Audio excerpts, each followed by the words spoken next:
What's up, y'all? It's Jam and Sam. Today we're going to restore the introductions from Pokemon Ruby and Sapphire. And I have the MIDI up here with the instruments loaded. Oh wait, no, I don't have the instruments loaded. I have to load them. That's right. What is this? This is not supposed to happen. So let me see. Oh, I didn't open it with the thing that plays the thing. Let's see.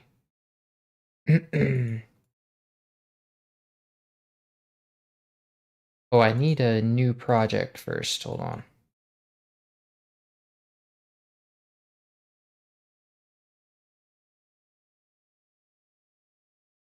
Okay, this should open it, but it's not open, so I'll just have to open it myself. Let's see. More plugins. It's the LSD plugin. And then we load what thing is here? Soundbank 11. To find Soundbank 11. And that's our instrument bank. And it should play, but it's not playing for some reason. Oh, wow. And it's going through my speakers. I don't want that. Okay. So, yeah, there we go.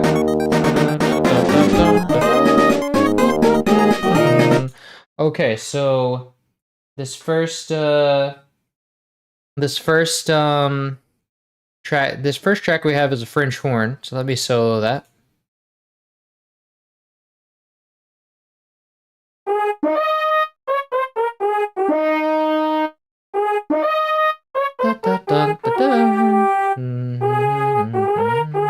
So this is all French horn, I think. Wait, no, not all French horn. Wait, this is supposed to be the patch, so, but it's still French horn, so I don't care.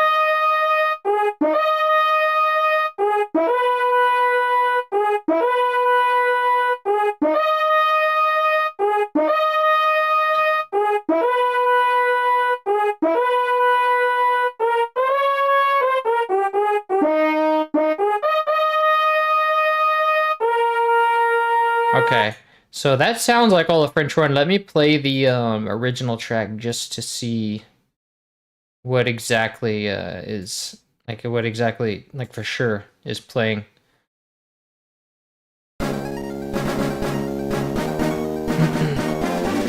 Sometimes this thing isn't accurate, so far it's just a French horn. I'm gonna go ahead and load up Sound Canvas VA.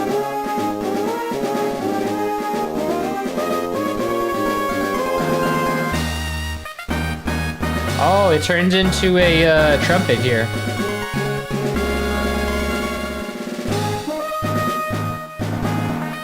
Okay, so it does turn into a trumpet, but you don't hear it. So all of those lower things are a trumpet.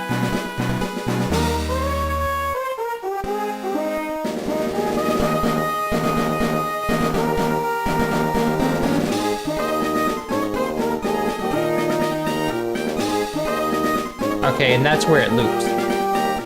Okay, so we have our French horn here.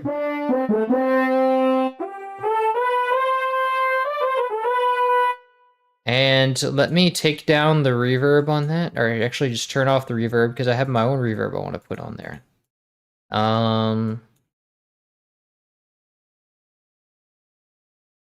Now I want to map out where the trumpet actually happens. So, well, up to here is a French horn.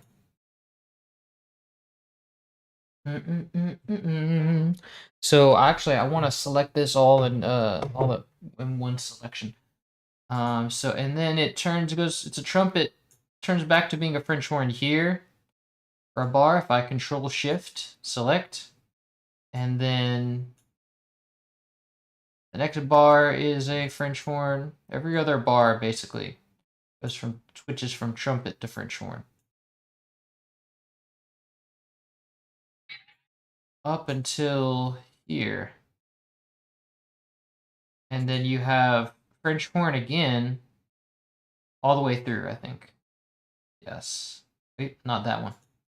Okay, so this is all French horn. Copy this.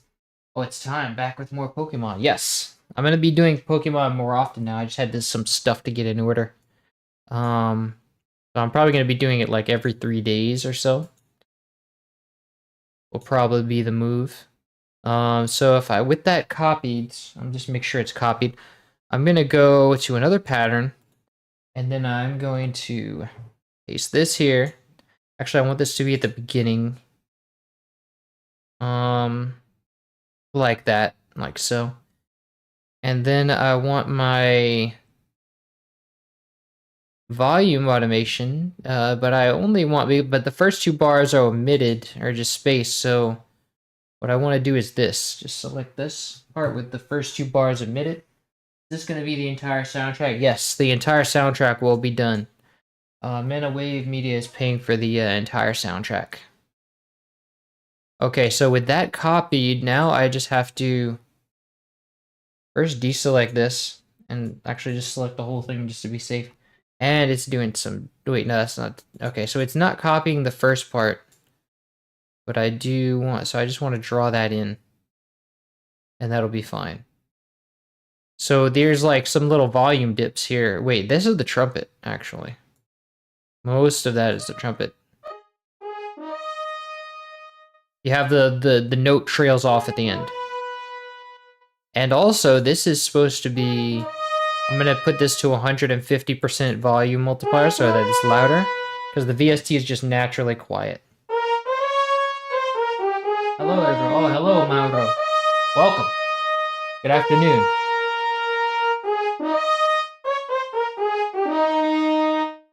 Cool, so that sounds good. Now let's call this French horn.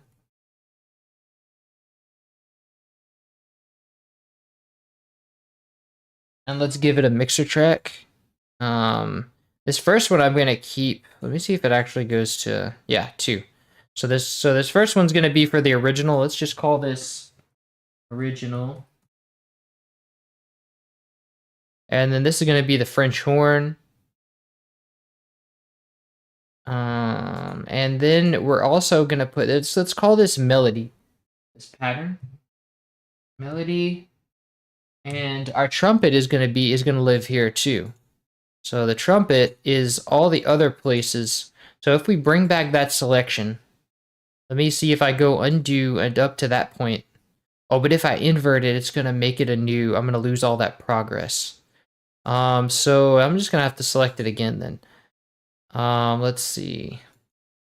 So all the places where the trumpet are playing is this right here. And that is playing for 4 bars. So we select 4 bars. And then we control shift select.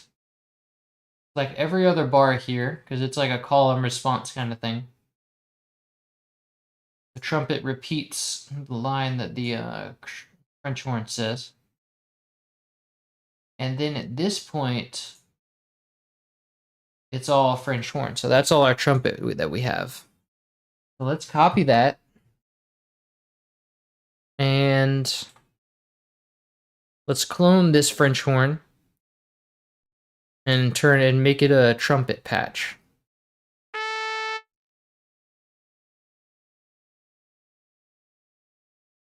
And let's paste this trumpet bit right here. And now this one's already going to be channel 1, so I don't have to change anything.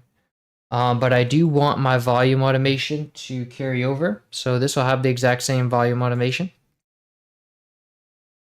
And it pastes in a weird spot for some reason. I don't know why. FL Studio does this kind of stuff to me all the time. Oh my god, this thing is stupid. Okay, so I just deselect this. Is it gonna behave? No, it's gonna be stupid again. So let's see. I have to actually select and force it to put it where I select it. Okay. So that's good. Now I just need panning information. Let's see. So so this is good. The information starts here. And it's just that some of the time the instrument pans to the right a little bit. So this will be, it's gonna go at the beginning since this is, the space is removed. And that just means that, where is this panning? Okay, so that's for the trumpet. All these pans are for the trumpet, so I can cut that and I can just save that for the trumpet. But that means that the French horn is always going to be center. So let's reset that. And let's also make it, just paint the center. Actually, let me go in closer so I can draw true center. Okay. Let's see. All right.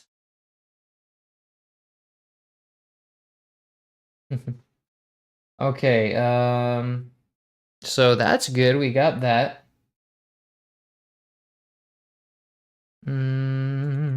Now, what's our next channel? Because this full channel is so it's going pretty well now. Let's see. Easy as pie, apple pie. So this is a tuba up to here. Then it turns into another trumpet. So it means we probably have another layer to the trumpet. I think this is where the trumpet plays. And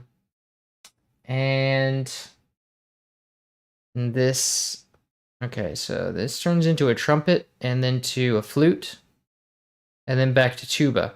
So that means that this bit at the end, here's a tuba, and so is the beginning up to here. So that means I want to copy this here. And also, wait, yeah. Where is, that doesn't make any sense.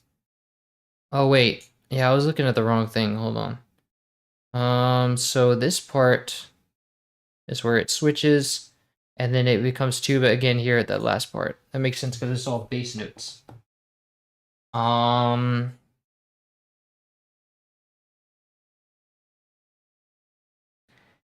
So we're gonna make a new pattern and call this tuba.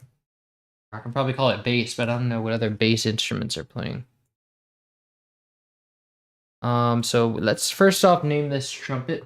We're to name this channel. Name this instrument the trumpet. And put this in another mixer track. So this one's got its own place to live in the mixer. And let's see, tuba is gonna go here. Let's clone this. Call this tuba.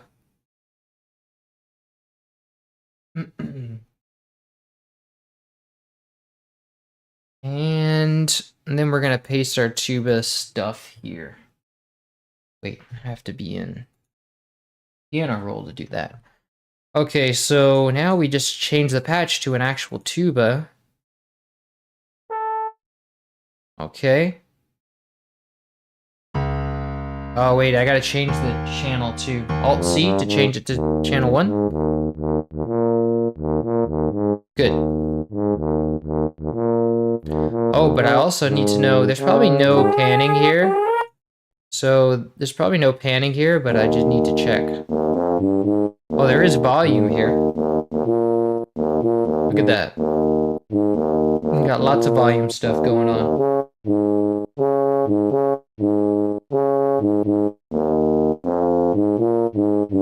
Yeah. So we got 3 different instruments going on this channel. We got 3, so we got the trumpet and the flute and the tuba. It's like a whole threesome going on here. So we have, and then I have my volume automation. I paste here. And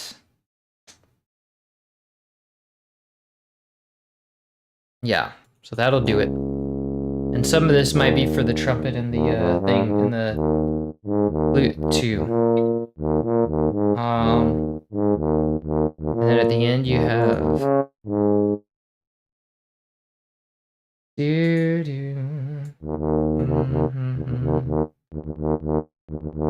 Okay, so that's good. That covers that. And then we have this trumpet, which is probably an extension of the, is probably a layer to the other trumpet. That's good. We grab this, and then but this is not trumpet. This is where it turns into a flute, so we don't need that. And then I just had to find out where that fits in the trumpet line. And what is the panning on that one? I want to make sure it doesn't change panning to something weird. So it's the same panning as before, so it's that'll be easy. So I just paste this. Wait, let me check what part. Yeah, I can see that. So during the melody is this part of the trumpet. So I can just put that in the same line. Like I don't even need a new channel. Okay, so this, and then I change this to the regular channel 1. And then, let's see, let's hear how that sounds. Oh, but it's still going out in volume. So, and I know I don't want that to happen because the volume automation here is, let's see.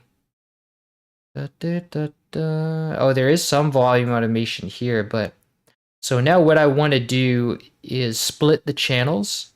So I want to go into the trumpet and say, hey, there's going to be 2 trumpets here. There's a part 1 and a part 2. Because I can't have both the volume automation like trailing out. They're using 2 different volume automations. So I'll change this part 2 to a trumpet as well. Turn the reverb off. And this time I will, let's see. I'm going to go and grab these notes that are for the second part of the trumpet. And I'm going to change them to channel 2. Alt C. And then, whoops. Let me go inside the patch to its, wait, oh, that's bad. Just undid everything. This is going to take some time, okay.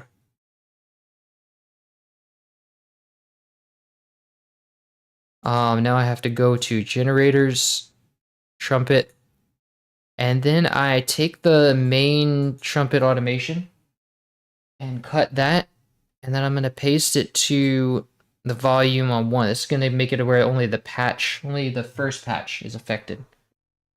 And then I'm going to go to the main line, and I'm going to take this piece of automation where the trumpet starts playing. Select those 4 bars. And then I'm going to copy that. I'm going to go to right-click Volume 2, Edit Events. And now the only difference here is it's going to start 2 bars earlier. So I just select those 2 bars earlier and paste. Now we have that second trumpet line going exactly as planned.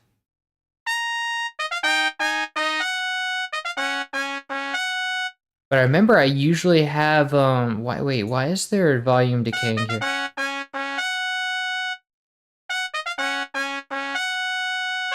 Why is there volume? There's not supposed to be, I don't think there should be volume decaying there. I think I pasted this at the wrong place.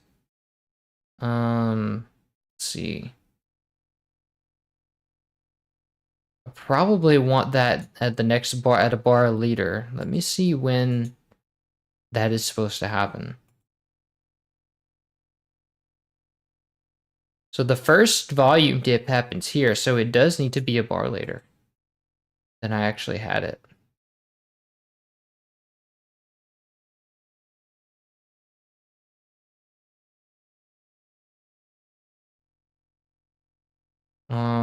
Yes.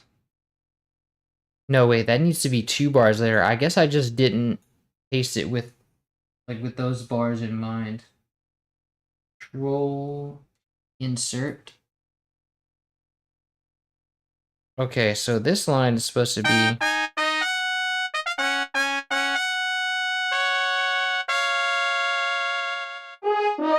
nice, and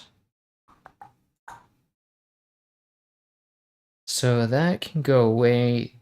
And now what I want to know is there's usually vibrato on this trumpet. I want to make sure I didn't miss any vibrato here.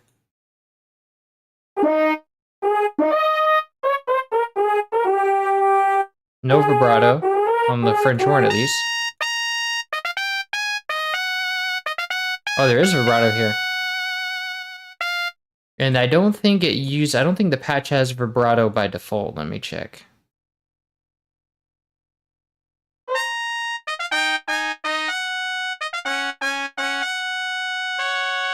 Okay, so I have to add that in. So let's go to the trumpet. And the vibrato depth should be, let's start at 20. Let's see what that does.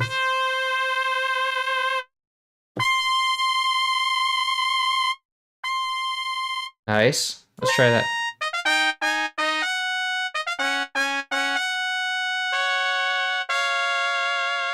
But it's supposed to happen earlier, so let's take down negative 10, see what that does. I remember that last note was just barely supposed to start with it.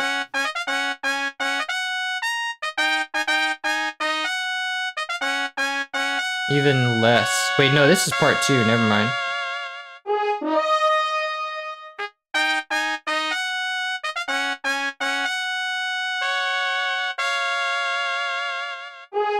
Okay, so...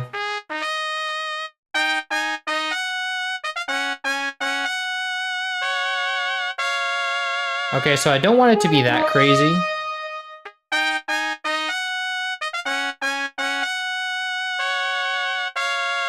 And I want it to be faster.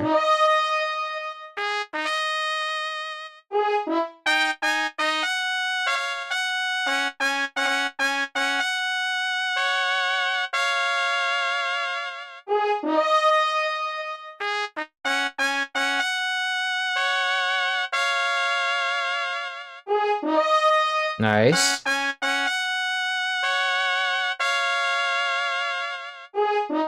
It gets a little bit heavier. It's not exactly like the original, but that's the function of the that's the function of like this, how this VST functions, I guess. So anyway, let's see. So yeah, that works. And then let's see, we have our, what's the next? The trumpet. So we got the trumpet, now we need the flute. Let's check that out. This pan to the left, significantly vibrato, and it's got volume automation. So what I want to do is copy these notes here.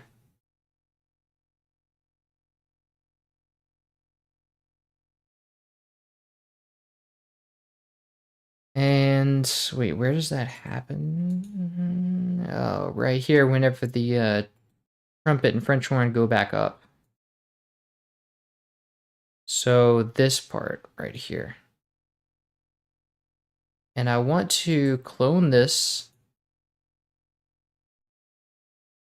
And this is going to be normal volume.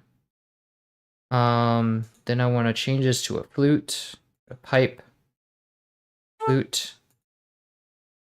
And then it's when it's like right here, I think is where it starts.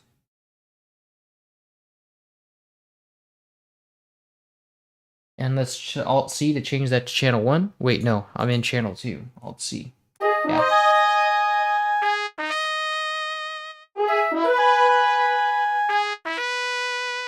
I want to check because it's off a little bit. The timing is off. I didn't know if FL Studio was doing that to me because it's being stupid, or if it's actually written like that.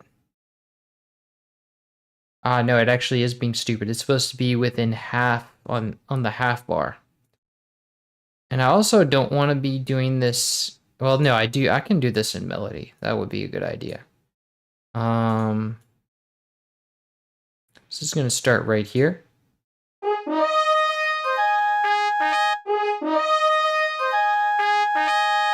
That one note is barely visible. Oh,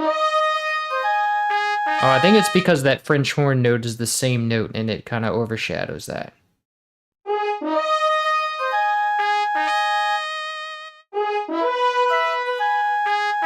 Yeah.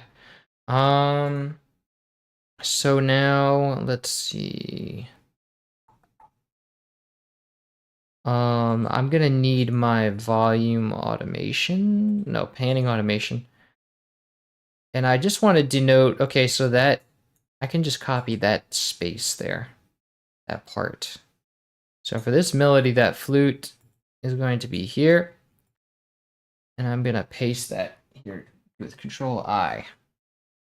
So now I need my volume automation, which starts about right here. Goes on for about 4 bars, so that's just those long notes fading out.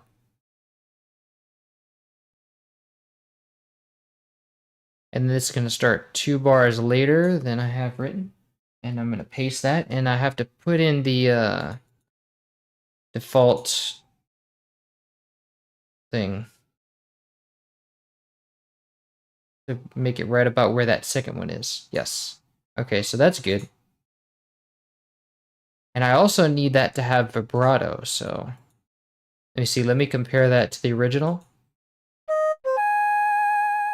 Very fast vibrato. I don't think a flute, I don't know if a flute is capable of doing vibrato that fast, but let's see. Oh, I have to change this to flute first of all. Call this flute. And I also have to give the tuba its own mixer track. I have to give this its own mixer track too. So now let's see. So we want some vibrato depth, like 14. Oh, I still have the wrong channel. So wait, what? Oh, I have another sound coming in there. Let me just mute this out.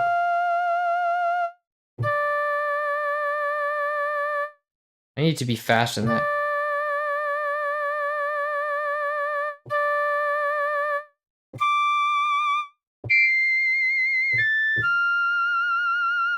Sounds like a theremin. Spooky. Especially if I had reverb. Or portamento.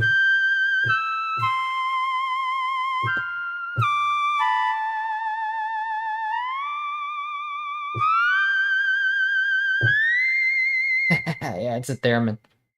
Nice. Just a little goofing around. So now let me compare that to the original. I want to make sure it's as fast as it should be. Oh, I muted out the original. That's right. Oh, but that was like right.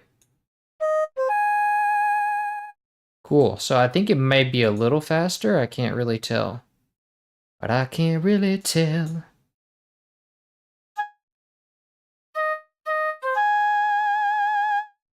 I think it's faster, yes.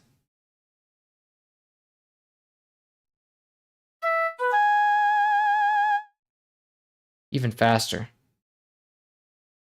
Faster, faster.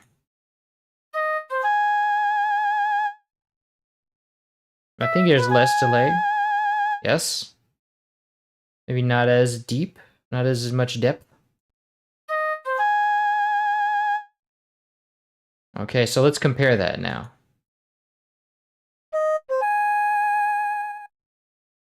Maybe a more delay and more of a broad, like, yeah, maybe 20. And maybe even more rate, maybe faster.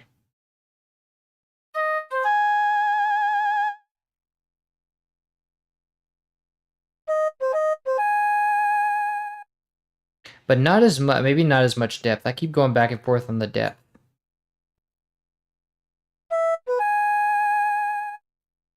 Yes. I think that is right.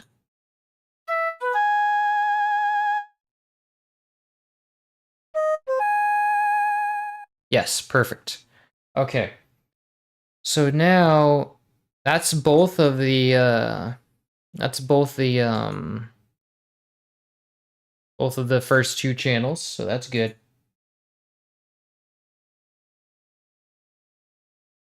Now we can move on to channel 3. Got a timpani, hey! Oh, more trumpet. Wow, I didn't ask for that. Dun, dun, dun, dun, dun, dun. A timpani is good, though. Wait, what was that? That was like a random... Ah, it's like a random,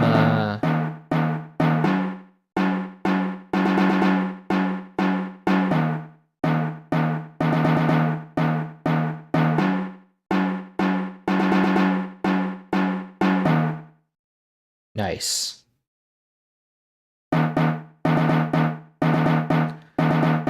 Okay, so we've got mostly timpani with a few different things scattered around here. So let's select all this. I'm pretty sure all this is timpani. Wait, this is not timpani.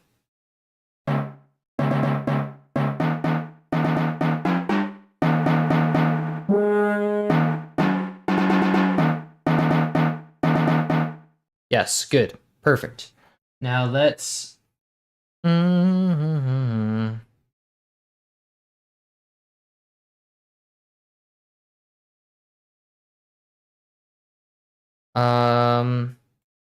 Okay, so let me find first empty, call this timpani. And let's clone this flute. Set it back to center pan, call it timpani.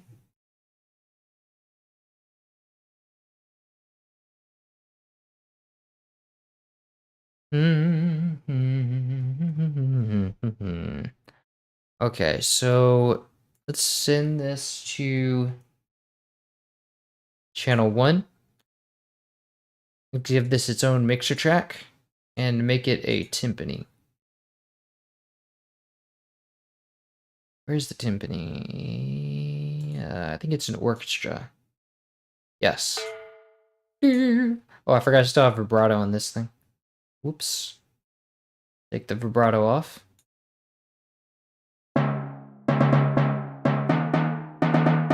Dun, dun, dun, dun, dun, dun, dun, dun, dun, dun. Alrighty then. So that's done. Easy. Now we have this, we have some trumpet bits here.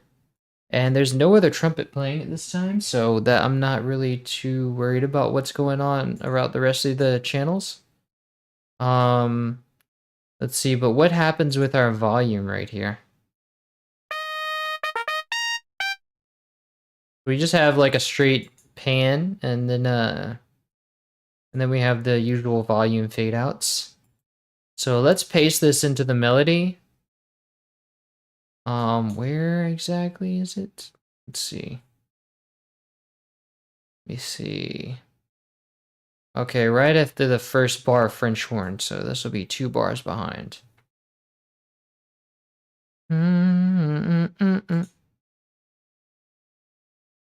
Let's Alt C to change that to normal. Oh wait, wait, I'm in trumpet. Why isn't it playing? Oh, because I have it disabled. Duh. Nice. Just like it is written. Yes, perfect. So now I just want to splice the volume automation for this into there. Copying, so this, it just barely begins to dip out on channel 3. So,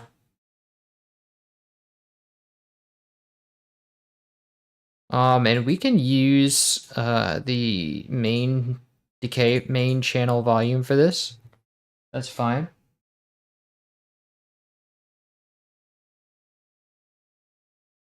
I do need more than I do need another bar for this though. So Control I, insert. And this is just gonna be mostly just the regular volume.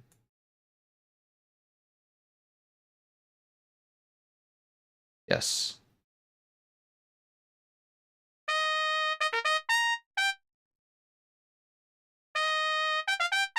Oh, none of this stuff actually happens on the note, so I don't need this.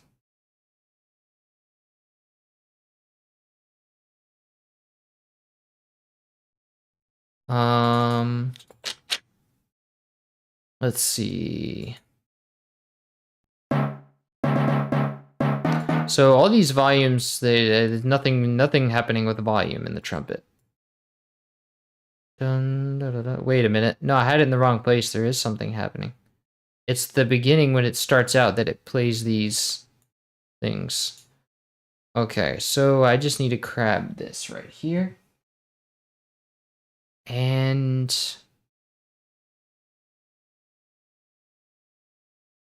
where's my trumpet notes? Did I just pull those out by accident? That's ridiculous. Did I never paste those? Wow. Okay then. I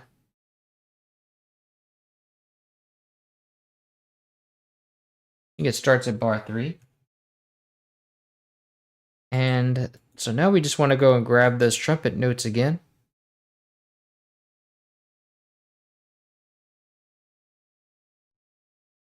Melody, but this actually, remember, there's 2 bars that are removed here, so this actually should be here. No, actually 2 bars. Yes. So that goes there. And then my trumpet line goes here as well. And it's not going to do that because FL Studio is being stupid.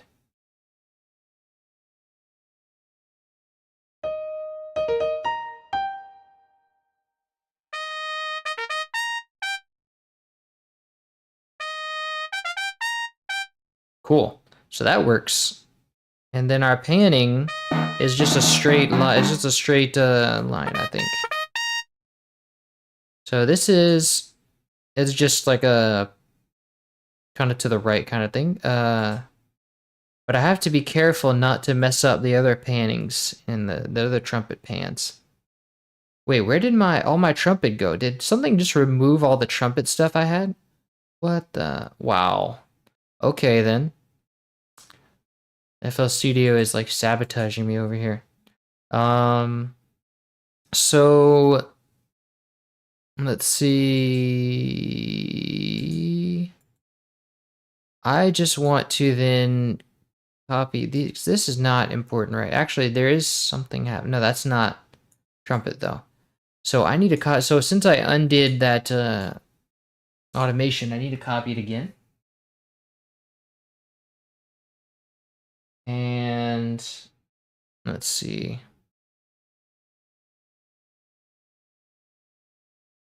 So this is going to go during the first bars. Okay.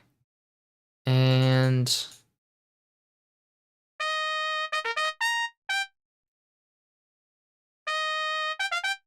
okay, and so this part with the automation, I have to copy the value with the melody, paste the value, and then if I go into the automation, it doesn't start doing stuff until, but I have to maintain the center on this next phrase. So I just have to be here. I have to go Control I. Wait, why didn't it paste? I pasted it. Stupid. So like that. Oh, but it has a whole. Oh damn! I'm gonna mess stuff up now. So this right here is. I'm just gonna mess it up. This is gonna be like that, and then center because FL Studio has kind of a bad automation algorithm. So now this messes up the one right there because there was a left pan right here. So now I just have to keep drawing it. And if you look, it's going to mess, each one is going to mess the next one up. That's kind of not ideal. Oh, but if I make this, there's a workaround. That's a workaround right there. If I make this a little bit different, oh no, see, it's still doing some stuff. What I can do is like scale levels. Oh no, then it scales. But if I do this, it remains at 0 because With the multiplier times 0 still equals 0. Okay, that's good.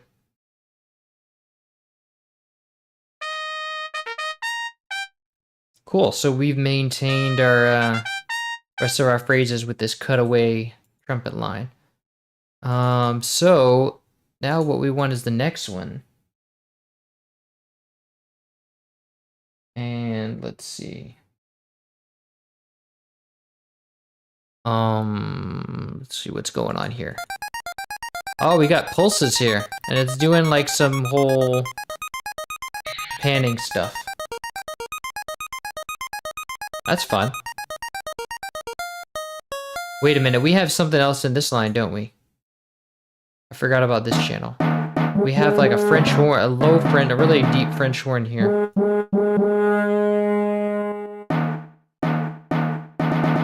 And then that's all.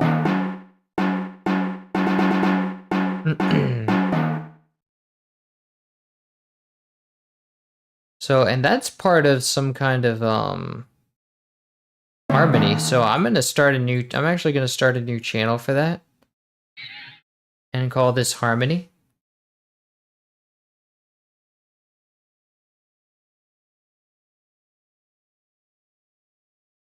And this I'm gonna wait for that French horn because I'm gonna have much more harmony to deal with first.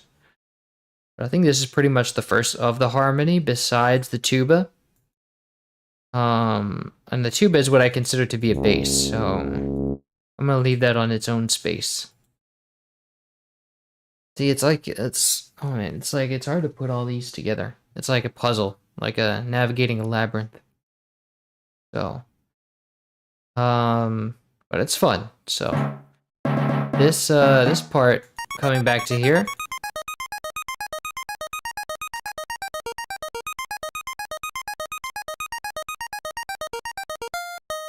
So we have this part repeated twice. So we can probably, I think this is just a straight repeat, so.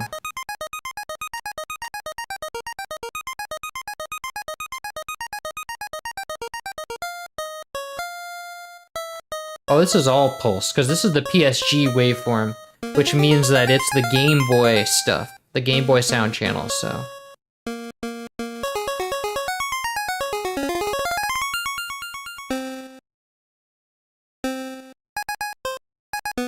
Okay, so this guy is just going to be straight up pulse the whole way.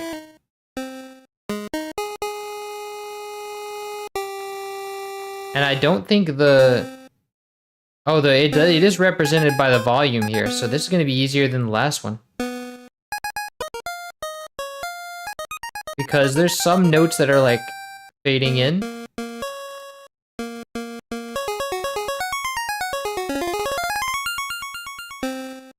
Nice. So we can just copy this whole line. Banger tune. Ah, yes. Pretty cool. This is off topic, but have you watched mine rearranged this themes and video based? I have not. Banger tune. Reminds me of that one song from Castlevania The Adventure. Ah, I haven't played Castlevania, so I won't know it, but heard some stuff from Castlevania. Pretty cool soundtrack. So now this is definitely a harmony. I'm gonna make a new pattern for the synths too. Call this synths. What did you have for lunch? I actually didn't have lunch. I'm gonna have to remedy that when I get off here. So let's see. Citrus. And I want to, so this is just going to be a simple waveform. I'm going to go 95% pulse, I think, for this one. Is what I did last time.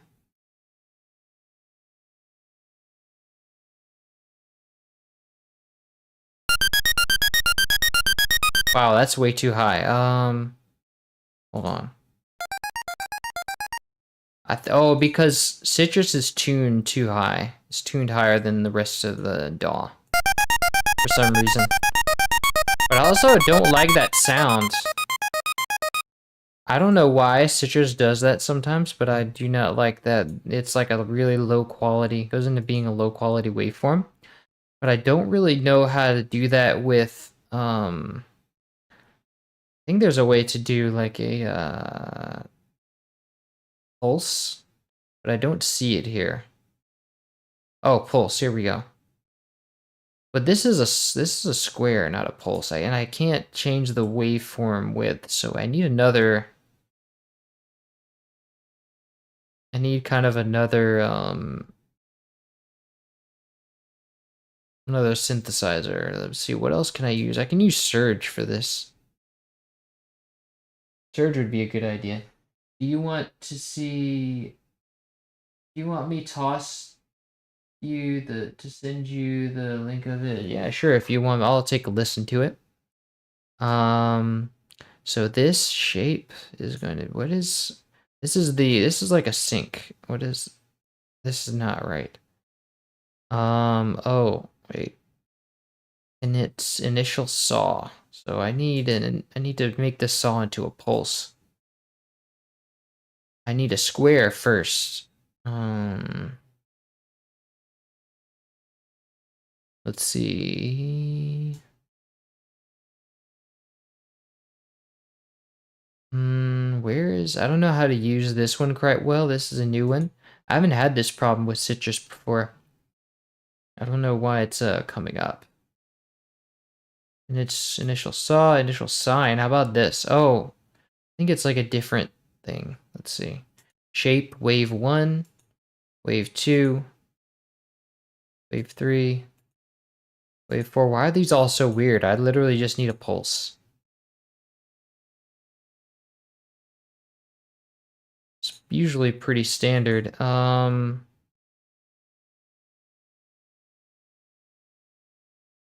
Let's see. I don't see. Let me go back to initial saw.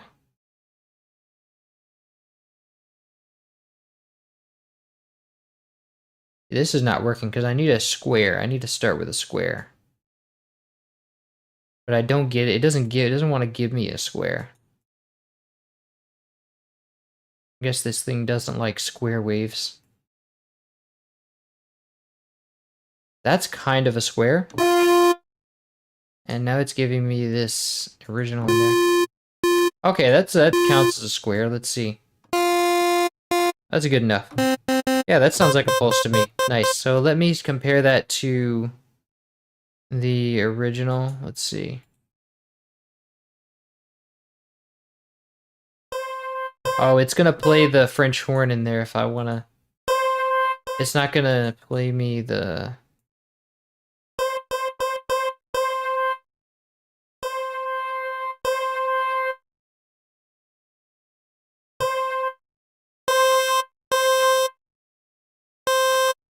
Okay, so that's good. That's the right timbre. So now I just need, let's see. But this thing has like a envelope built into it. Like, right? So if I could just mute out this French horn, which is playing for some stupid reason. I think it's because my channel that I'm using is number 1. So I just have to change. I don't know how to change the channel on this thing. MIDI channel. There you go.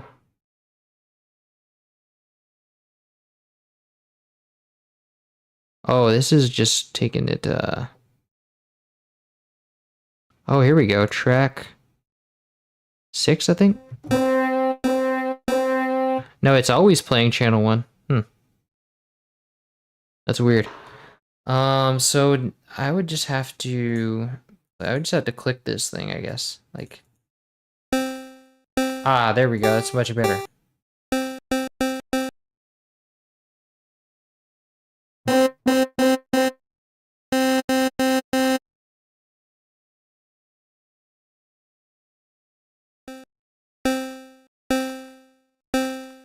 So it's got an envelope already on it.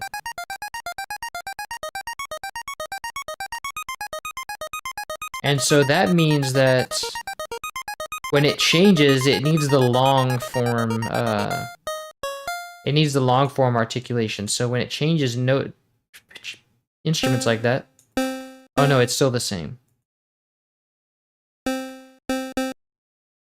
I don't know why it changes instruments like that.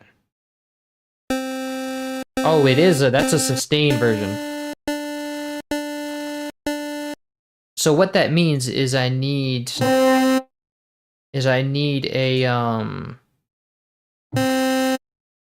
I need an envelope on this thing.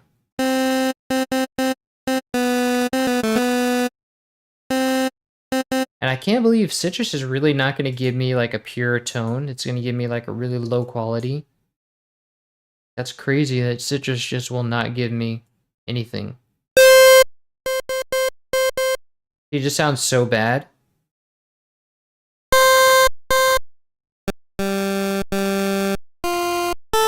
It sounds bad on the upper registers.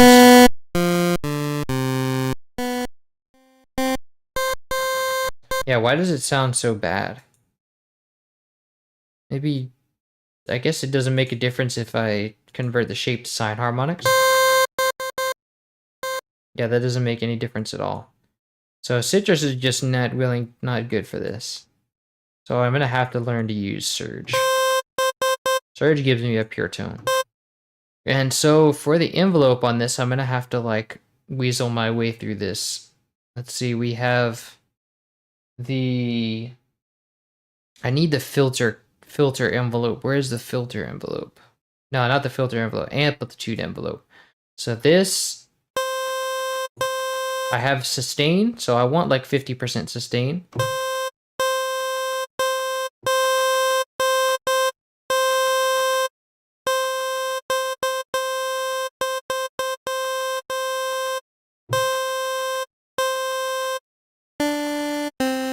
So that matches pretty well what we have here. Let's see.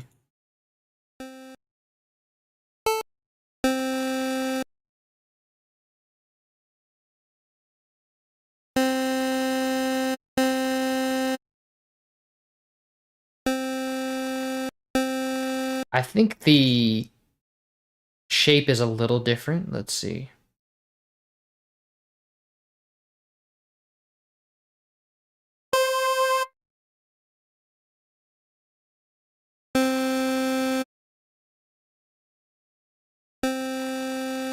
That's better.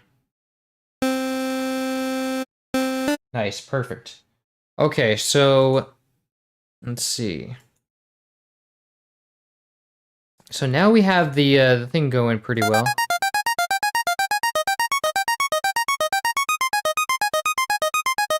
And so the envelopes, or no, the volume automation is going to take care of most of the changes if we copy this. But one thing I'm going to need to do is I'm going to need to automate Surge's internal inner works things. And I don't guess 3XOSC is going to give me a good sound. I need to, no, see.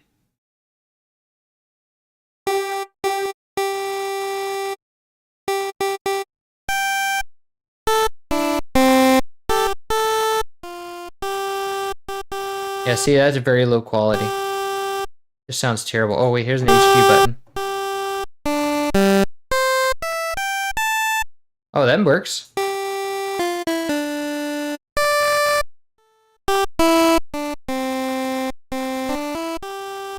That actually works pretty well. I wonder if Citrus has some kind of hidden knob that I can use to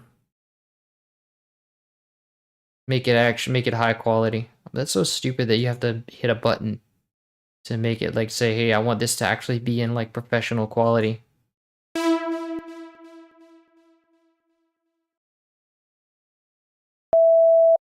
So I pushed a button there. Let's see if that helps.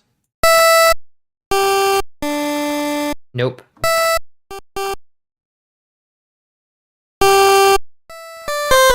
Oh, the oversampling option works. Nice, so I just need oversampling. That's all I needed.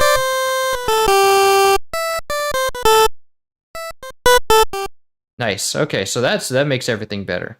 So then I don't really need surge anymore. I can just use Citrus, which makes it easier because if people have FL Studio, they'll at least be able to load Citrus. Default, why would you do that? Default. And then I'm gonna need oversampling to be 8, and then HQ envelopes. Oh, HQ envelopes is probably a good idea anyway. That's just the envelopes. So now I want my volume envelope. It's gonna be easier to do with Citrus anyway.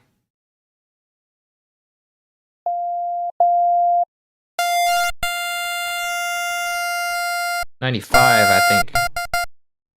And I also want it to be normal pitch.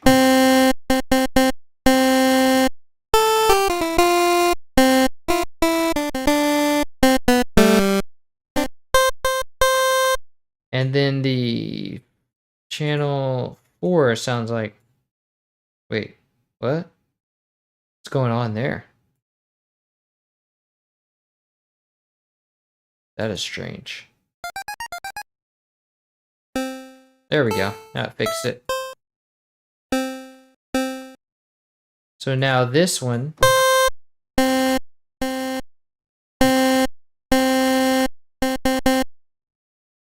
it sounds more like it's... Oh, this is fading all the way out. So I'm gonna need an envelope where this thing is gonna fade all the way out, so...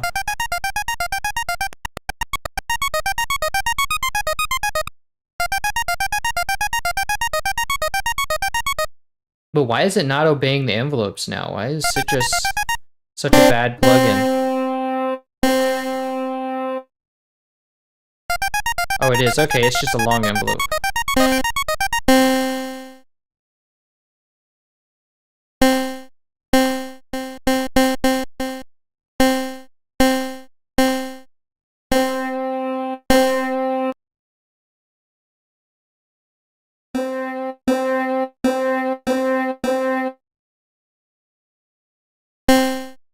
And I think it's a little bit less of a pulse.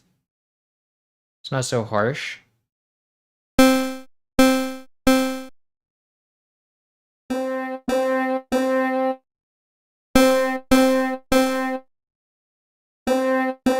I'm trying to like tune out the French horn. Oh, maybe I can disable this, huh? No, I can't.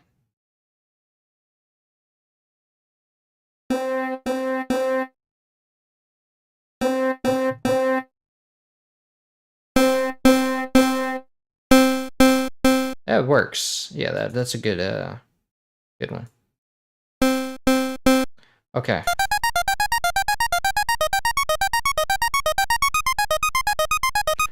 And it's probably better to compare them in the line anyway.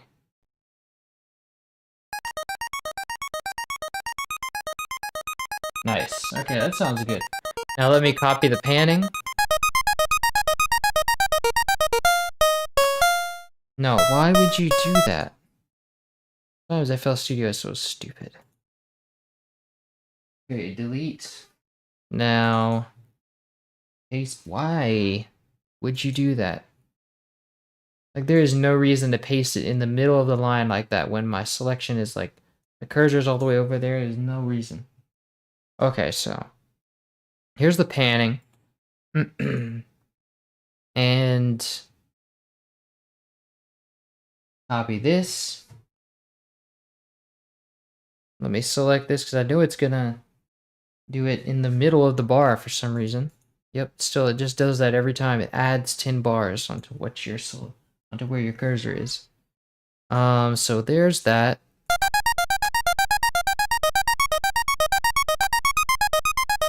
I don't want that to be that loud. I think it's Citrus is a loud patch. Change it to 75. And I think from there it switches to a sustain, like from here it's like the sustain is 0, right? Like it's none. But then when it gets to that part, it goes up to like a sustain bit. but not fully sustain. It's more like...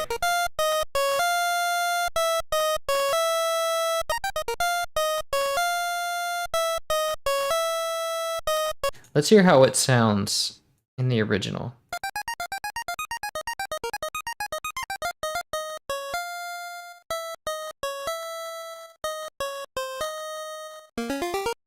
Okay, and so it still fades out, but I think the volume automation is supposed to take care of that.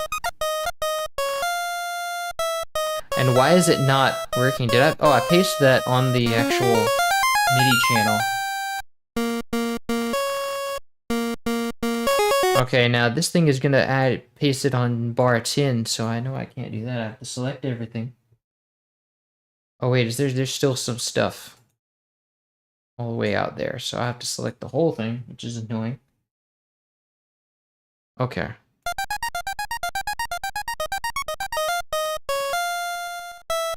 Nice.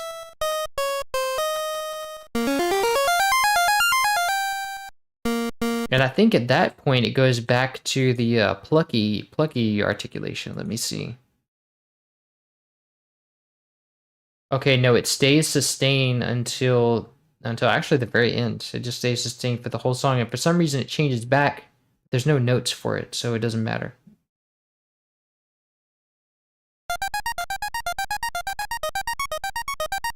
Nice.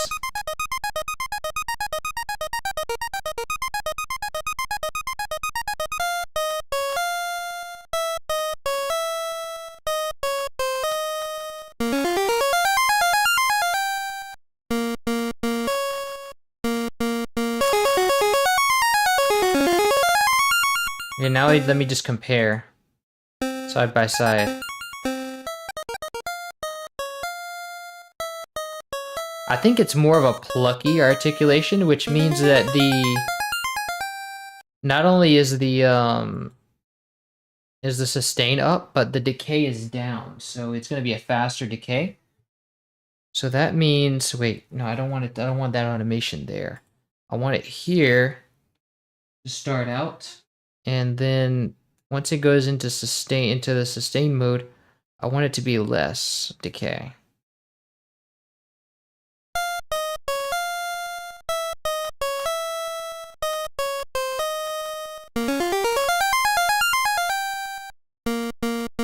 So it's like an accented marcato articulation.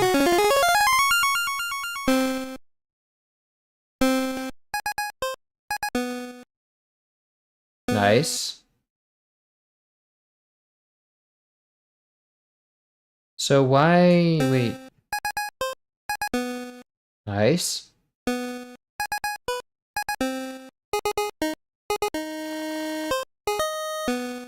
Oh, let me make sure that came out right.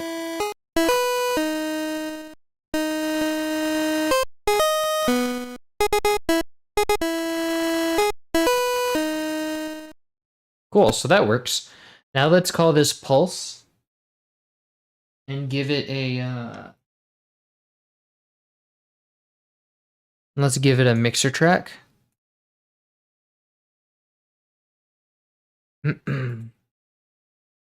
So what's next?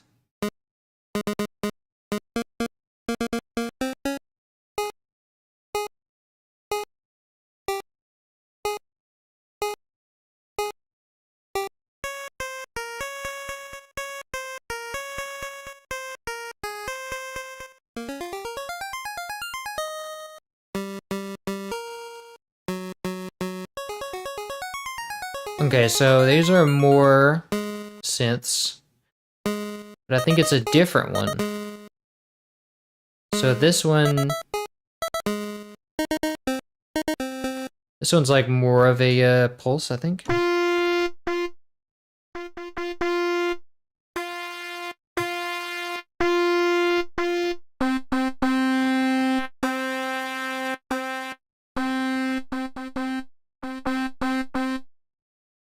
I can't tell with that thing, but yeah, it's a different pulse. Wait.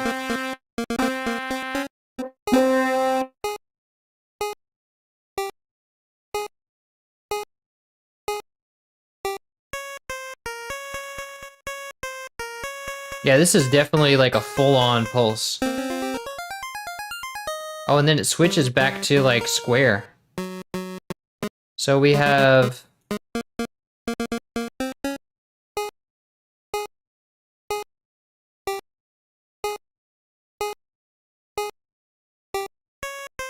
yeah, it switches to like a full-on pulse.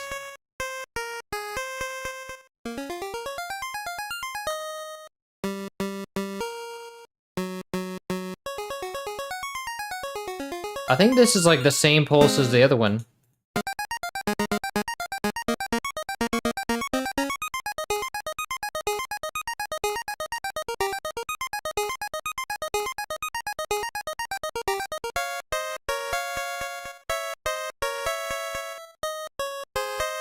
So we got a like mad pulse here.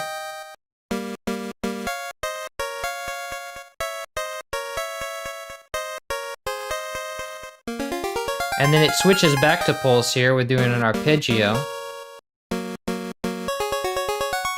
Okay, so let's copy this full line, and then I think here it does something else too.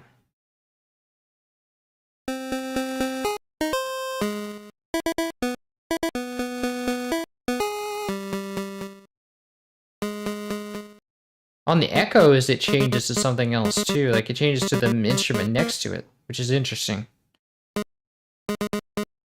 So when I select this instrument here, which is lead 3 Calliope, and then it goes on to lead 7 fifths. When it's using this instrument, it's like a regular sustain. And then here, it's still like the same thing. I don't hear any difference. So I guess we can ignore that because it's the same.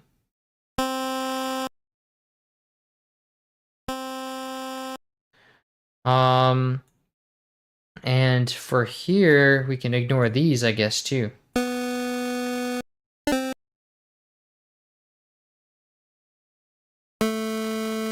Yeah, it's the same. There's no envelope change.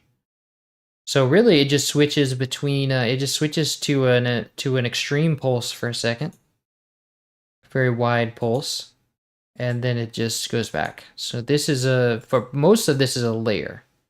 There's a layer for the last channel. So we can copy this, but it's also going to have its own panning because you see it's doing its own thing here.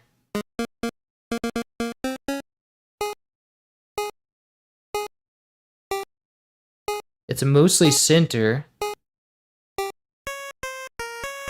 And then when it switches to the other pulse, it like does a whole change in panning. Oh, but most of actually it's all center except for that one. Oh, it just keeps switching between, the bass one is like centered and then the others are like panned to the right.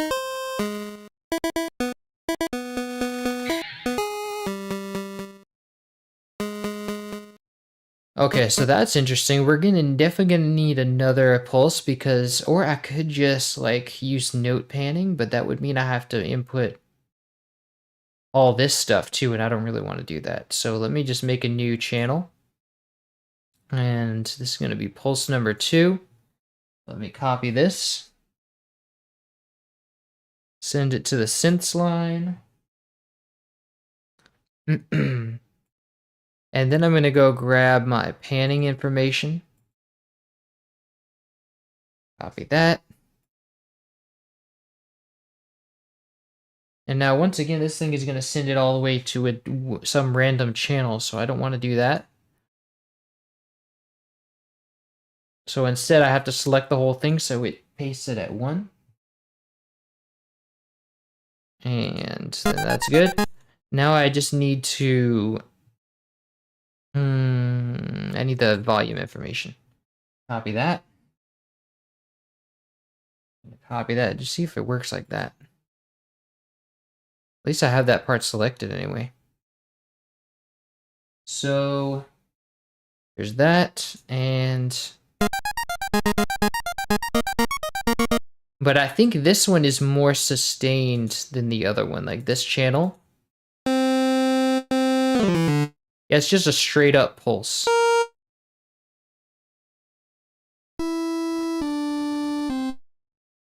Wait, this one's different? What?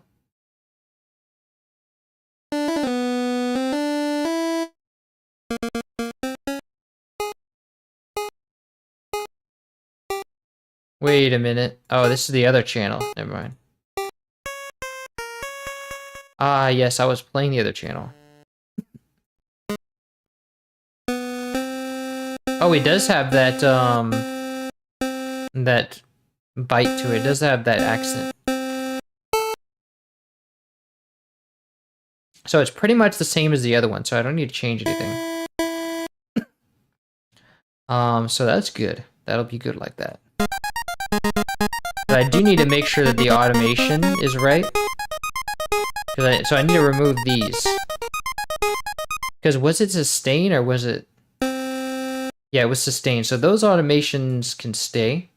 Like these settings on the ASDR, they can stay. So let me just Control I to insert those. And Control I for that too.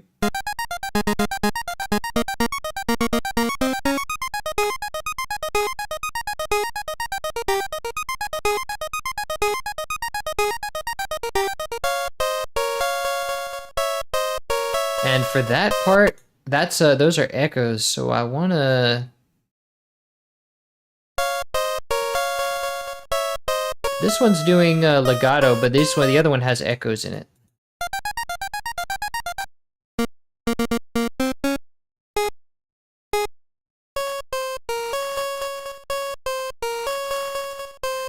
Actually, I think that's just a texture thing because the other layer isn't doing it. I think it's just a thing to give it some texture.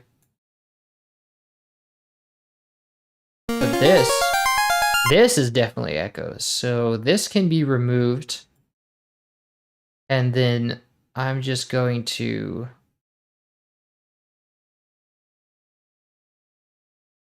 go to mixer track 7 and put a fruity delay 3 on it. And this is going to be what? 1 step? Yes. So I want the timing to be 1 step. And then I want just 1 echo. We can include a little bit of sliver and more echoes just to give it some depth, but... So this is going to be like that. Let's see. And it'll be like half the,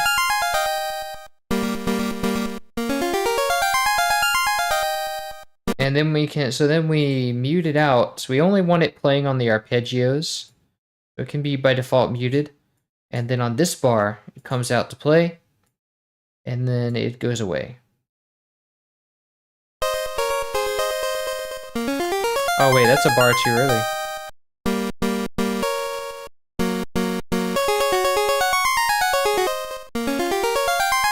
And this one is also echoes, so we can enable it here too.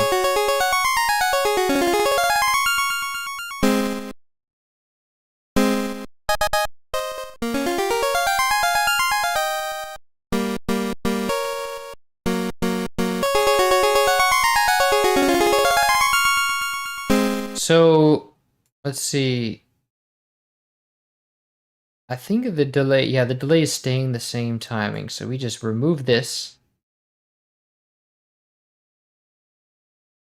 But it's also stopping a little bit early. Like, so I can, so I want to stop it like right here. Let me cut that. Let's say that right here, give or take. Let me zoom in for this one. Right about here, it stops.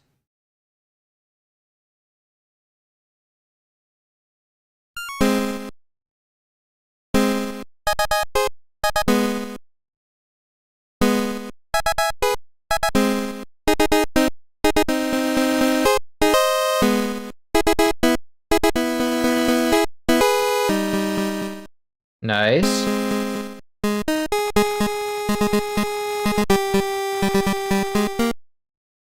Cool.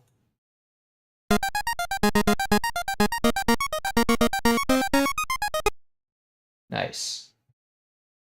Alrighty, so with that out of the way, oh, I need that pulse to be like an extreme pulse right here. So I wonder if I can automate this. No, I can't. Actually, I moved something I shouldn't have, and it's not gonna let me it's not gonna let me move it back, so.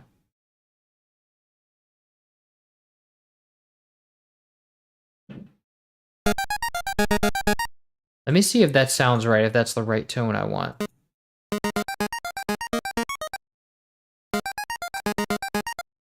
Let's compare that. I think it's too much pulse. I think we want to try like 90%.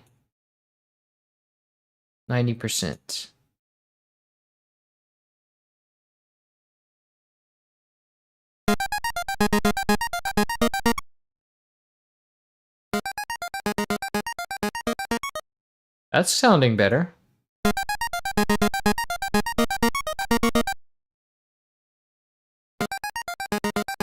Maybe even less, maybe 75%. No, 80, 85, 80%. 85%, I mean. Yes.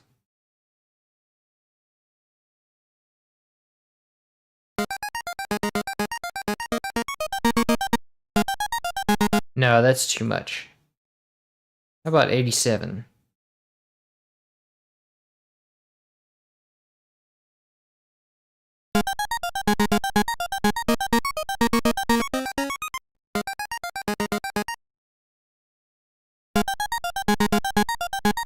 I think 90 would do it. That means that I'm gonna have to go and correct them for the other restorations too. 90%.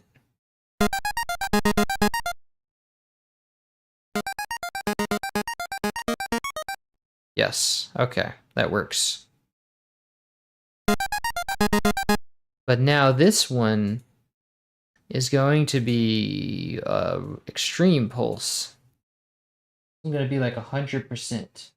Let's cut that. I'm gonna clone this. And where does this go? I think this goes right here. Yes. And now we're gonna move this all the way to 100%.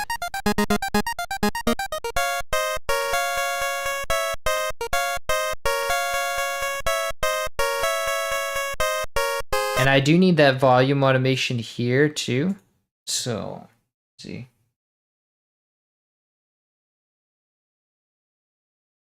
Yeah, now it behaves. For some reason now it pastes it at right where I want it.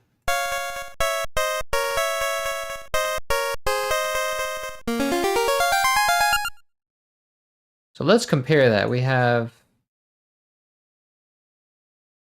Why does it always cancel? That's how it sounds. And now what's the comparison? Nice, but it should be panned. So we need our panning information as well. I see it's already selected, so that's why it's forcing FL Studio to cooperate. Okay, so...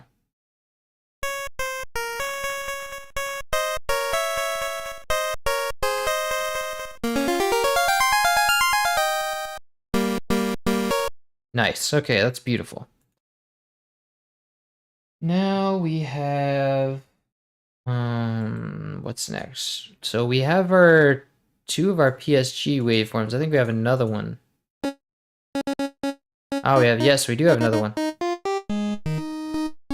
Oh, that's the voice waveform.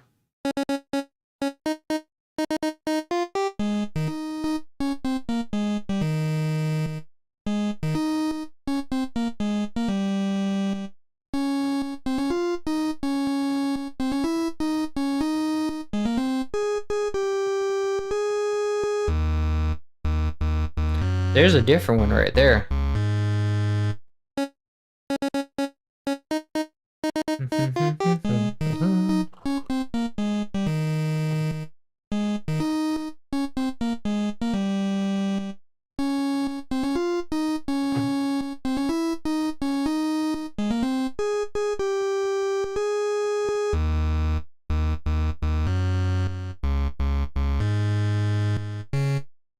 I think that one's, yes.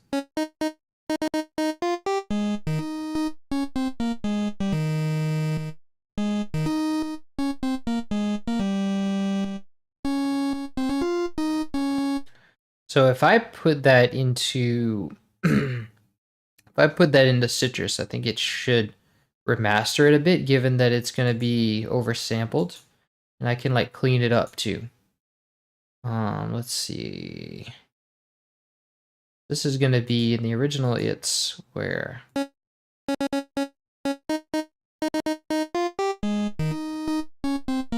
This is lead 6.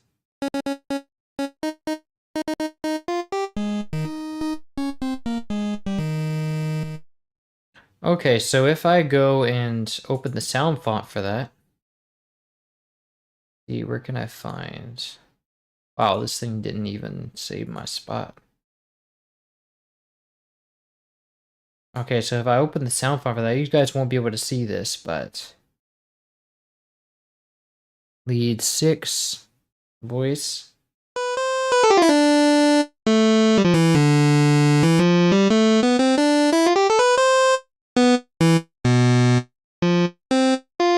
Ah, that's definitely a Game Boy waveform. And then it switches to the sawtooth waveform.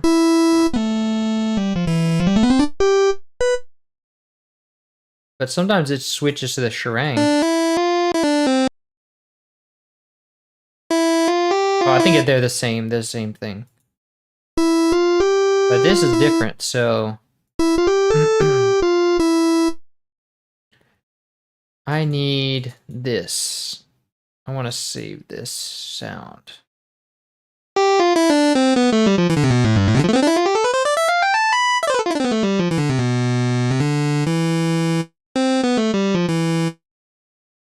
I just need one of these, really. Pick the lowest one.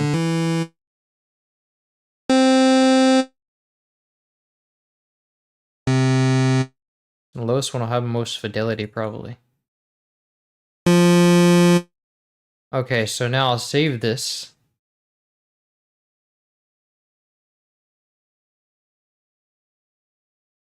And then the one in the sawtooth.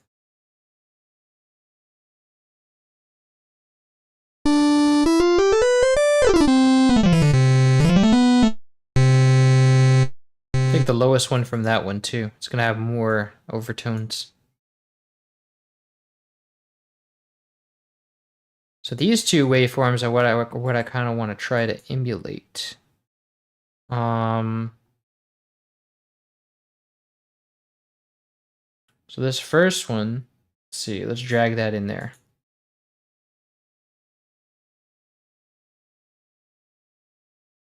Why does it keep on blocking me? Hold on.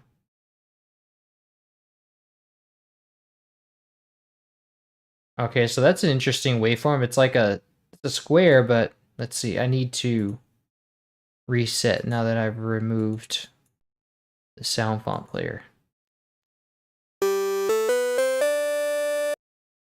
So now the oscillator for this is kind of messed up, but if we turn on, okay, we have the oversampling on.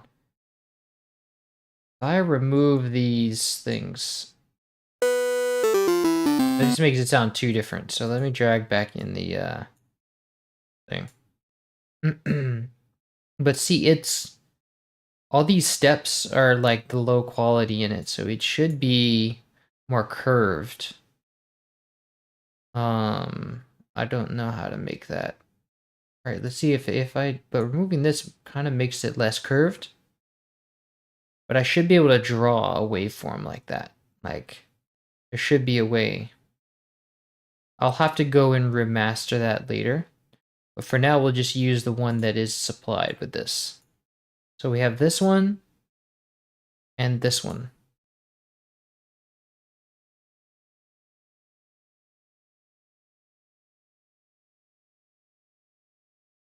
And the Finder window is blocking my view again. So we have that one and this one. That's still pretty good. It just needs to be cleaned up. So those two waveforms, let's see.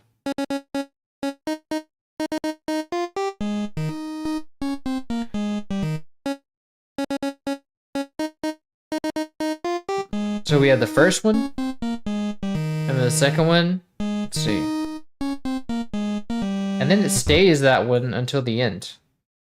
Okay, so that first one's supposed to be accenting the tuba.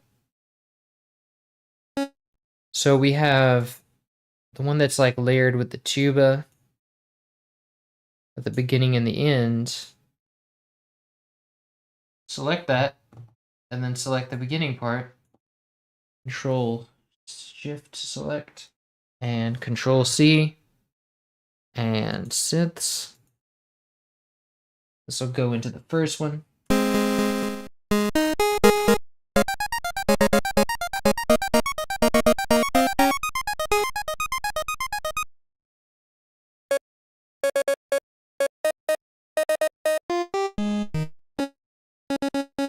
think it's too high. Oh yeah, Citrus has that thing where it's like, wait, no, but it's tuned right. I think it just needs to go an octave down, maybe?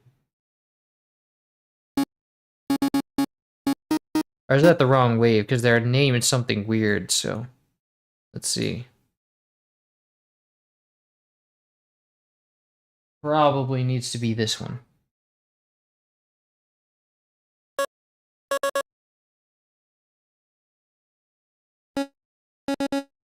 Okay, maybe it does need to be an octave down. Yes. So I think what I'm gonna do is remaster these in Audacity. I would have to rig it to show you guys the wave. I think I can do that real quick. Like, let's see. I do another window capture in OBS. Well, I'll load up Audacity first. Then do another window capture.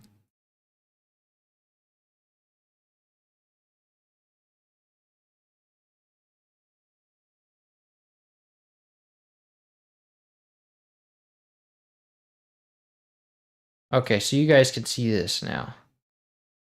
Now this, I'm gonna put this behind my, wow, okay. There we go. Okay, so if I drop this Game Boy waveform in here, now you guys can see this, that it's a very low fidelity. Like it's all these steps make it low fidelity. Like all these different, like where there's more, I can change more points than is actually changed. That's why it's low quality. So what we can do with Audacity is I can use this draw tool to change the waveforms and draw approximately a more clean curve through here. So, first off, let me normalize this because I want it to be, okay, I have to select all. Why doesn't it just apply it over the whole thing if nothing is selected? So now that I have selected all, normalize to 0 dB. And so it looks like this is some kind of double waveform where it's like reaching the ceiling and then it comes down.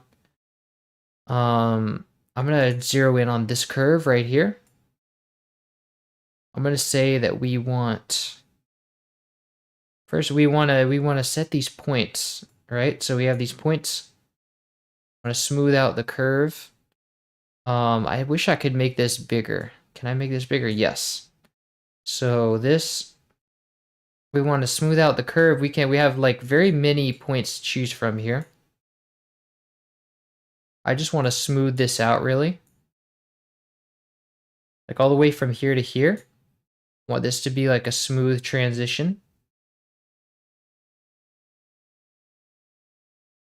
Not going to be perfect, but it'll sound better than the game for sure.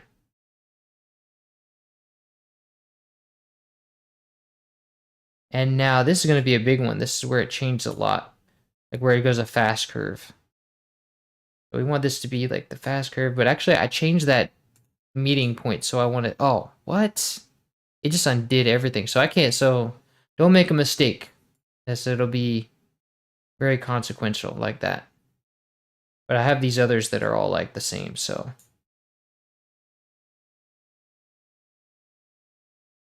And I think this is just where it approximately goes. So I think this is supposed to be like an even curve. So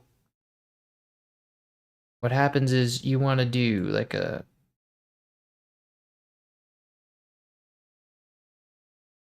yeah.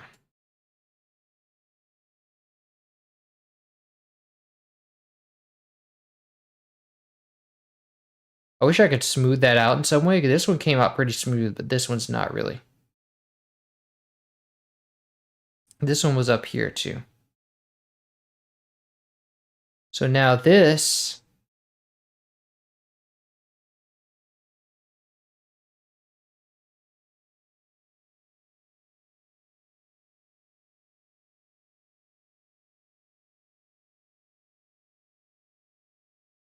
got to be an even curve.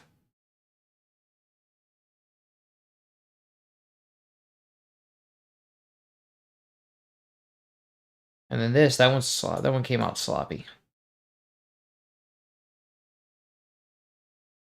And this is going to go all the way up to the top.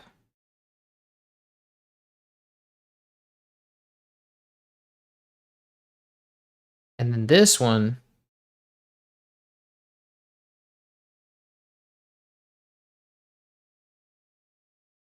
rests like right at the top.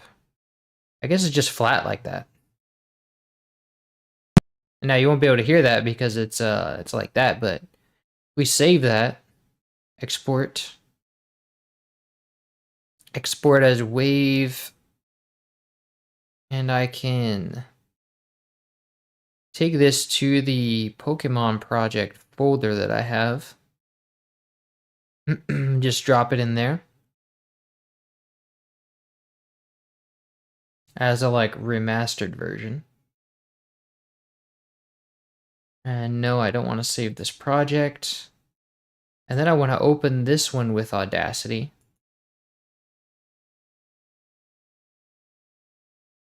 And so now this one, I'll have to select all, normalize. And so we just have to follow the curve on this one too.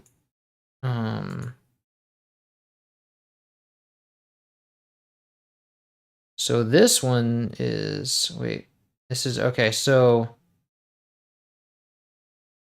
I'm gonna tap the pencil. Is this like an interpolator? Can I just, no, I can't right click. Wish I could just, I wonder if there's something I could hold that just like makes a straight line. No.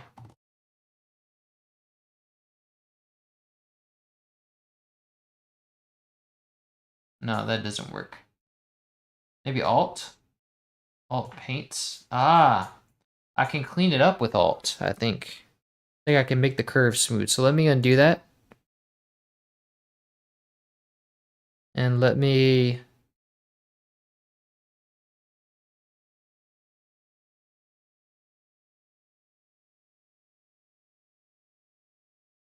okay, wait, that was a bad curve because this is supposed to be,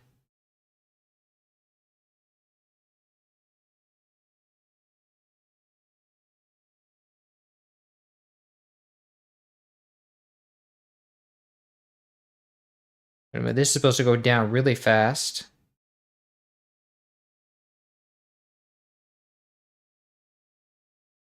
It's supposed to go up really fast. And this one's supposed to go down really fast. Okay, so that's like that, and then that's that. That's that. That's that, and then that's that. And it meets at the bottom there. You might want to give that a little bit more of a curve. So let's see if that shift thing will like smooth it out, or that alt that was doing that. I think it just kind of smooths everything out.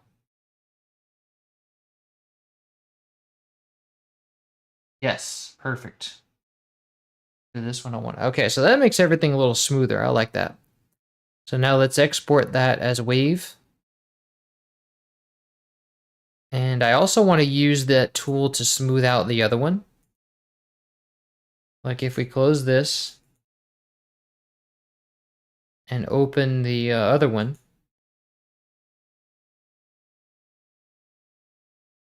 Oh wow, it didn't even save it. What? Oh wait, no, that's the old one. That's the old one. But did I save over this one too? No, I didn't save over that one. So I have to go to the, oh yeah, I have to go to the folder to find the remastered version. So this one's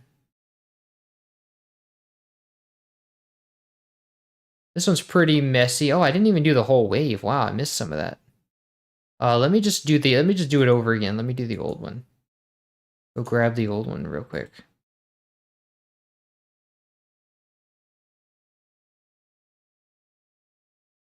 Okay, so this one, I want to select all.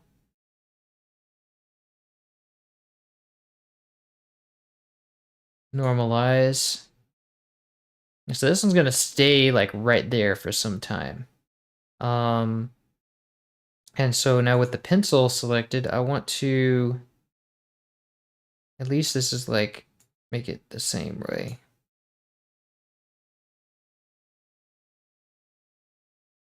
This one connects to that point. One connects there. This one here. Whoops. This one's like a curve like that. This one curves back. Almost like painting in a way. Pointillism. You know what that is. Learned that from Bugs Bunny.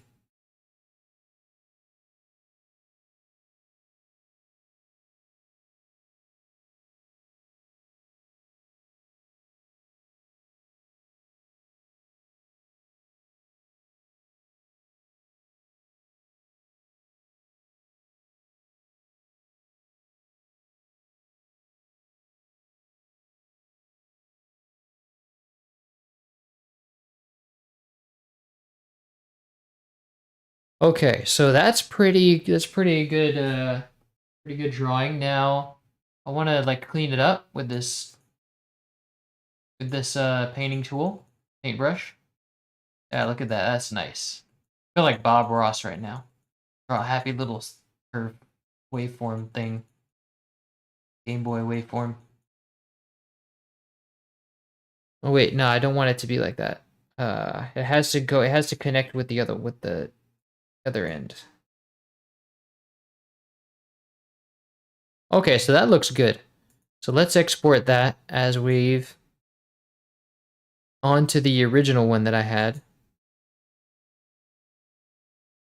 Okay, so we have our two Game Boy waveforms. And I think I'm probably going to have to put loop points on these manually. Oh wait, no, I don't, because I'm just using it as the template for the synthesizer. So that's okay. That if they don't have loop points. Now this first one I think is that one. No, that's this one's that one. Yes. Okay. So this should balance out to that. Oh, what? I didn't do the whole waveform. Wow. It's a repeat, so let me just, no, it might not be a repeat. Actually, I think it is a repeat. Let me just go. It's like a repeated double octave thing. So I can just cut it down to this, and that should be all right.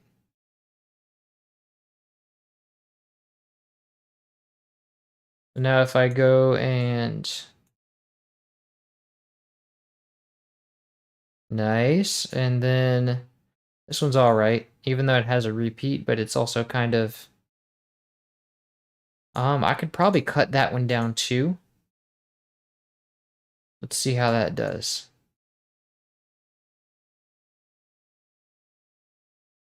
Also, it looks like, I think I shouldn't have made the curve like that. The curve is like bigger. Let me go back into Audacity. Try to refine this a little bit.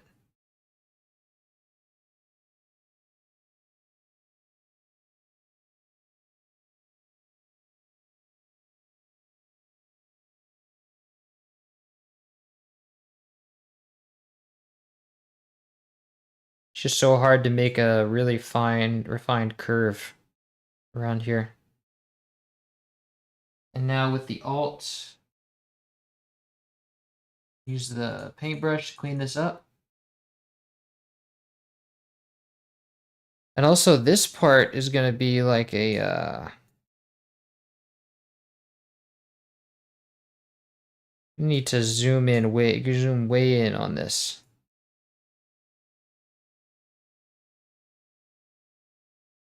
Yes, that'll do. Nice. And now we use Alt, hold Alt to smooth it out with a paintbrush.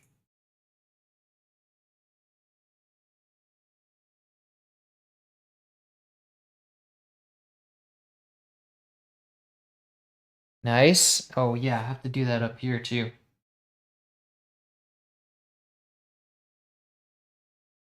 Perfect. Okay, so now let's export that.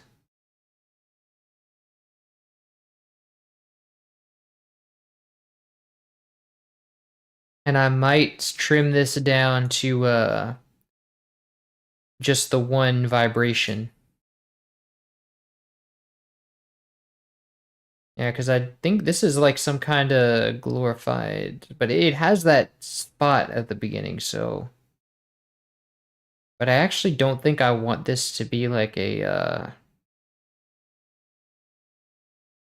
flat thing up top. I want it to be kind of smooth.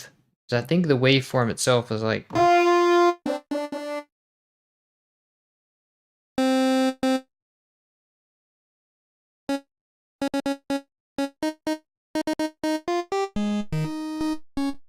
think this is the one.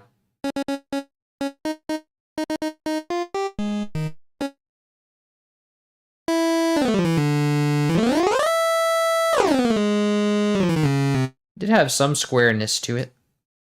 I'll keep it like that for now. But this, let's see, this one. Why would you do that? Okay, so drag this in here. That's a little smoother. Nice.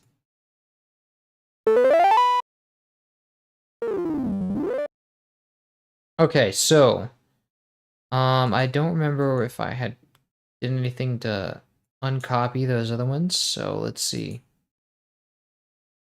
We have this at the end. This at the end. This one at the beginning, and that is our more smoother waveform, I think. Oh, I already copied it, that's right.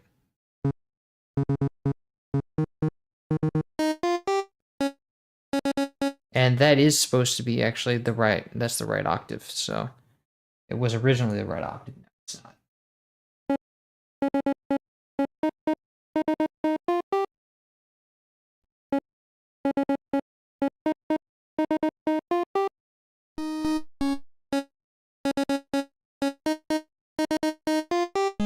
But it's brighter in the thing.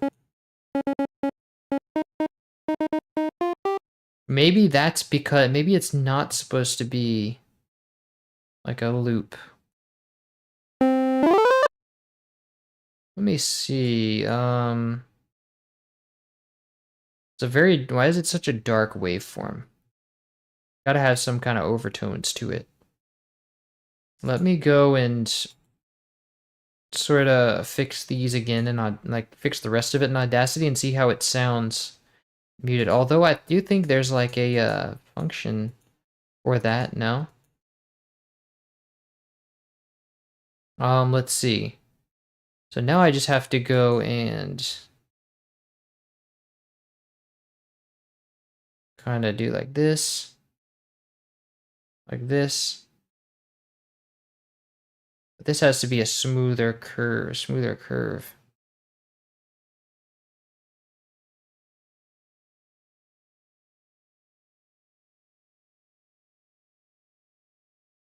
And then this is gonna be like that.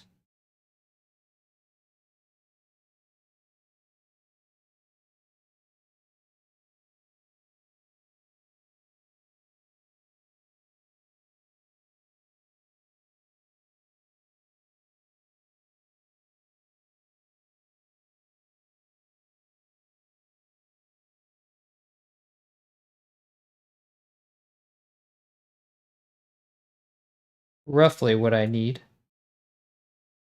I think the paintbrush will take care of the rest of that.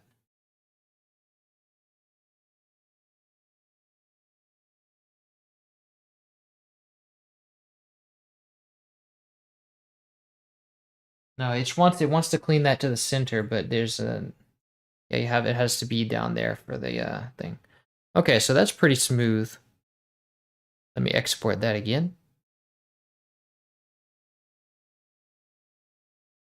Nice. Now let me drop that in there again and see what it does.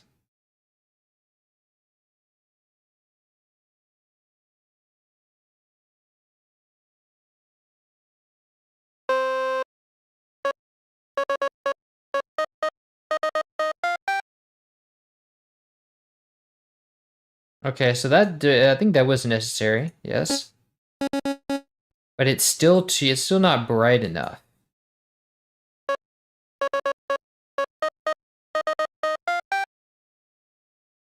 I want to see if there's like smooth up hard. No, that's not what I want. I don't want to smooth it. I want it to be brighter.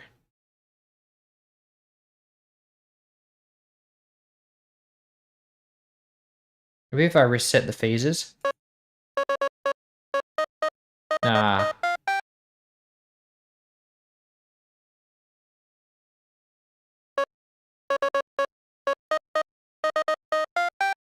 Actually, I don't think that did much.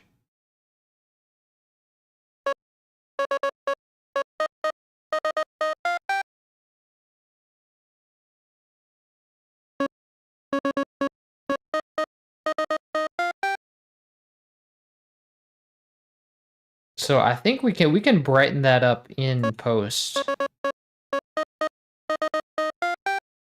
That's pretty good.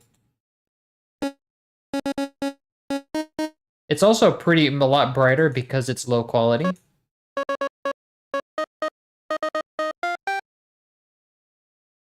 I don't know if I want those reset phases though.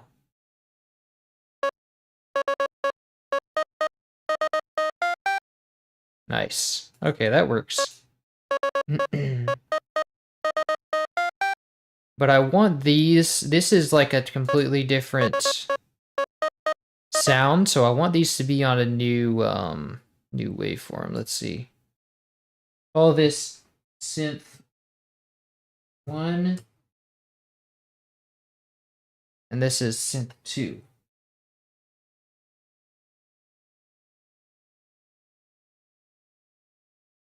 Now this one's gonna get its own. I also want the other one to have its own mixer track because of the timbre that it has is different. Just in case. And so now we need our there's a no panning, so that's good.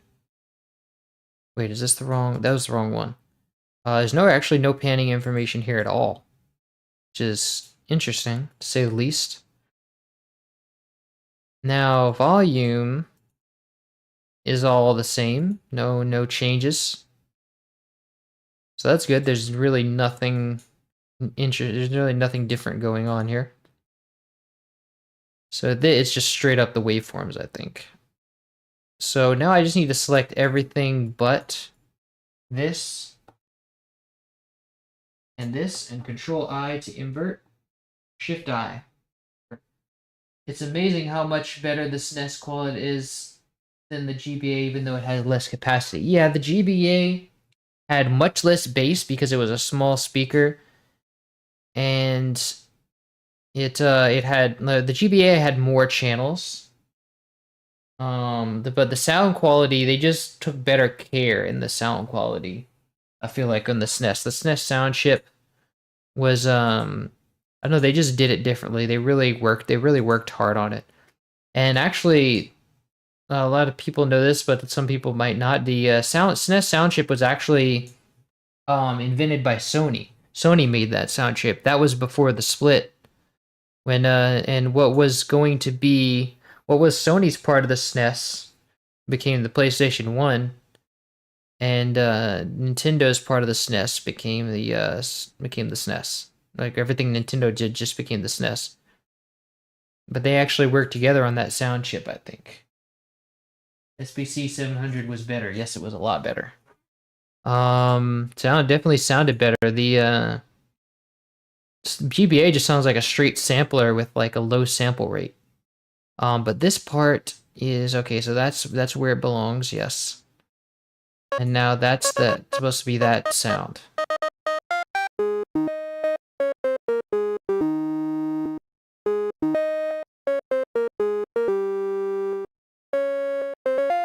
Why does it sound... First off, it doesn't sound bright enough. Let's see.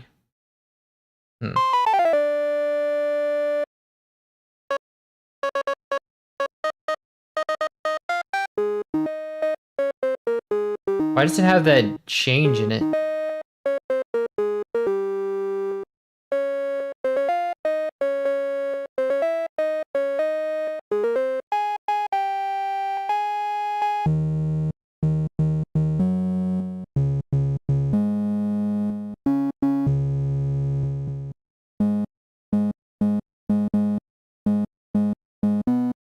I think what I can do with that is make it is put a filter on it.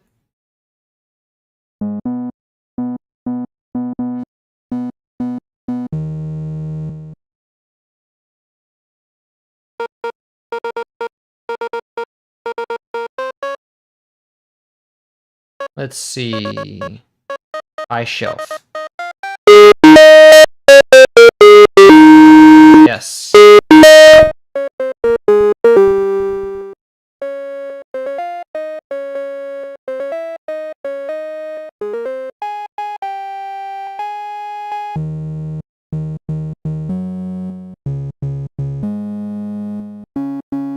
I don't think that's actually doing anything.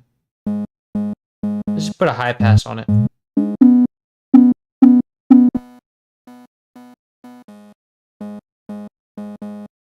And then I'm gonna have to raise the volume for it to... That's good. That works.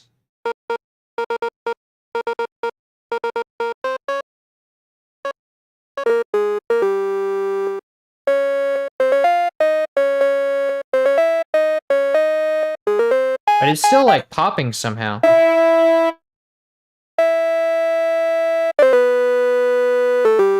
And it's not the synth, it's like something in the piano roll. Oh, it's a note. Okay. Ah, those are like echo notes, so maybe I'll just remove... Let's see. Let's see what's going on here. Oh, so it's like an actually a before echo. What is that? Let me listen to that.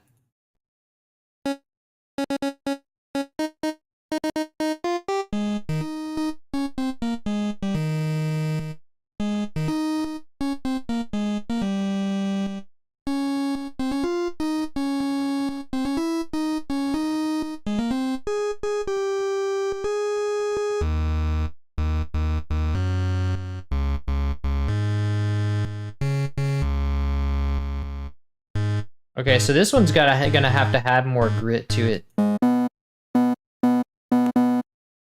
Well, maybe not.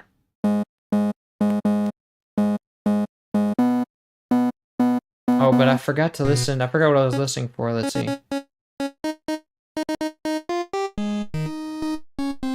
Yeah, okay, that is supposed to happen then. I want to check and make sure that is how the actual thing sounds. Let's see if I can hear that part of it.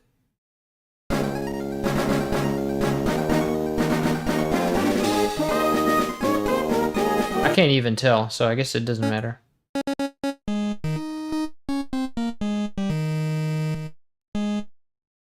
Okay, so that's perfectly fine. Let me see. I don't hear an echo in here, except for...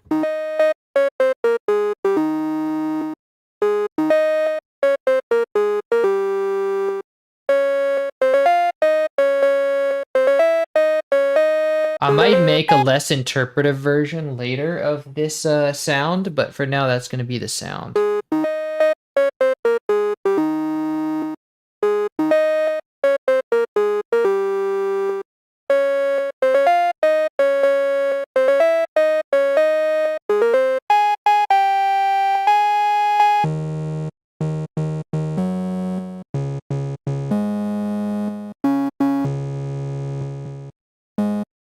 Okay, so a lot of these are echoes, it sounds like.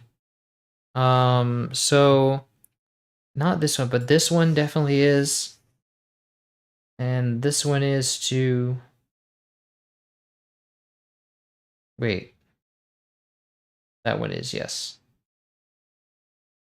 I'm also gonna go out on a limb and say this might be like a glitch. This one's supposed to be too, because the rest of them are like that, are different.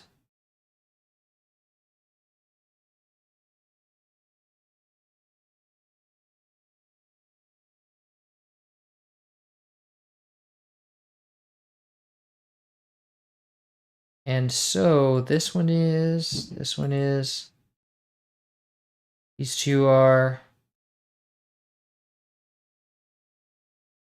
so is this one. So now this, it looks like the interval here is going to be,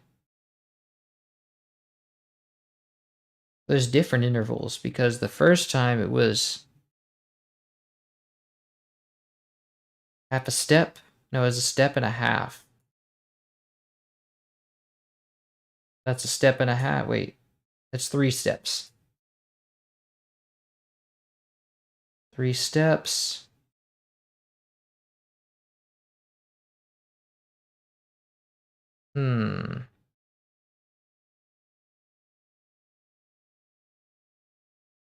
That's interesting. I feel like it's always something different, really.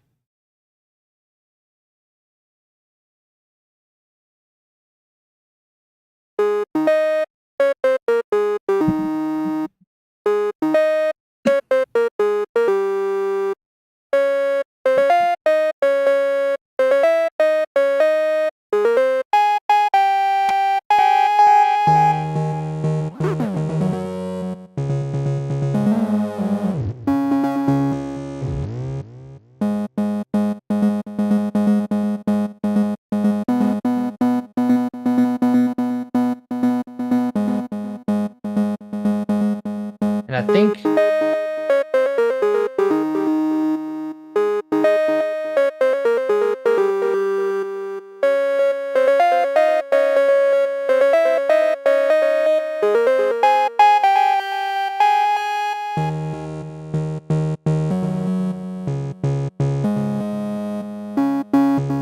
and then it just stops when you're there because there's none of those there. So right here it's disabled.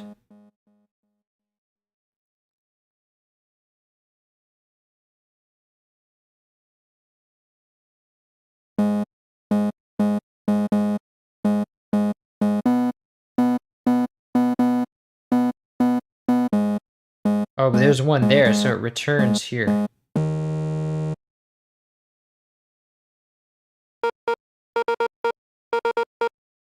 Have you ever thought about restoring Star Fox OST? I have not. These days, it's by commission only. I can't really afford to be just doing them willy-nilly. I only did them because I was a huge fan of Donkey Kong Country.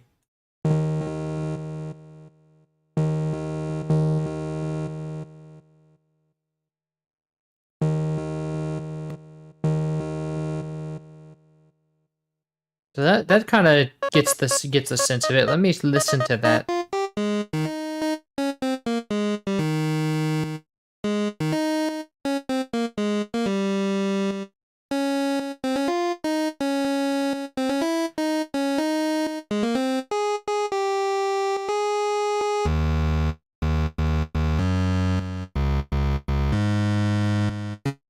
Yeah, I get the sense of like echoes from that. But I don't get the sense that that waveform is right, so let me go and try to do another pass at that waveform. In which this is the this is that smooth waveform that I realize now might not be so smooth. But let me go and open it on Audacity again. Big fan of your work, by the way. Thank you. Glad you like it. So let's select all. Oh, God. Select all and then normalize it. Cool, okay, let's click the pencil. And I want to say the step before this is probably going to be like that. And so let's say we were wrong. Let's say this is all supposed to be not so smooth. And it's supposed to have like flats like that. Which makes sense. I mean, they have it flat for a long time.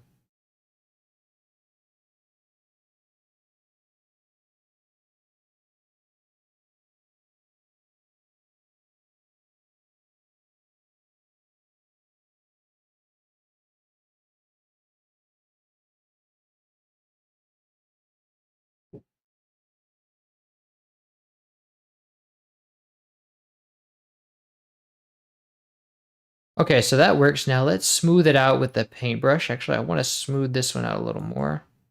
No, I just messed that up. And then it's going to undo everything. They have more steps here. Oh well, let's just do the paintbrush.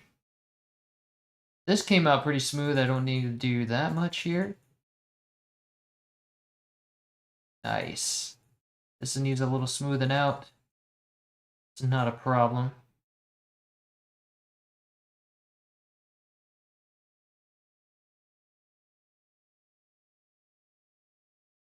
This one I feel like just needs to be drawn better.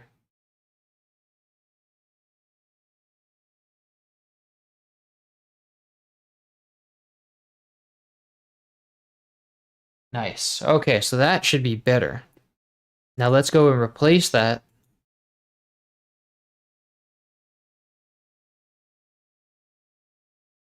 And let's drop the new one in there. I think it was this one, right? Yes.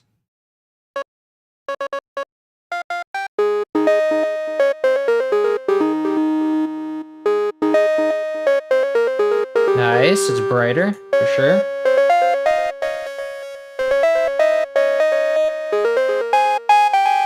And I want to say...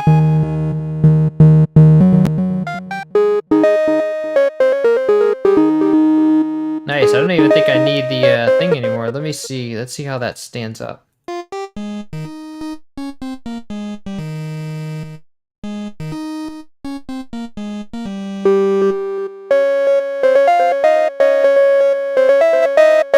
Maybe it does work better with the thing anyway. But see how it sounds...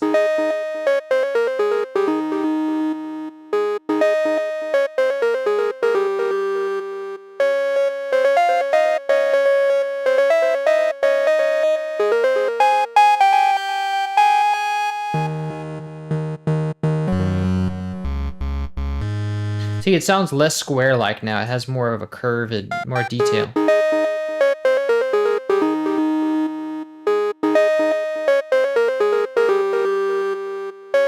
So I like that. I like how that's going. I'm definitely gonna do some post work on it to make it sound really nice, but that is pretty much the gist of it. And this one at the beginning,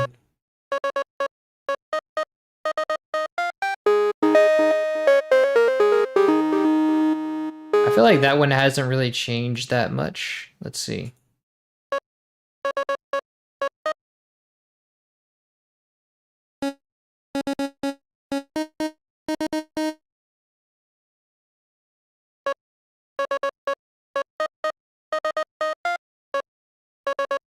That one's good. And I want to do the same thing to this one. I want to kind of give it more of the more brightness with a high pass.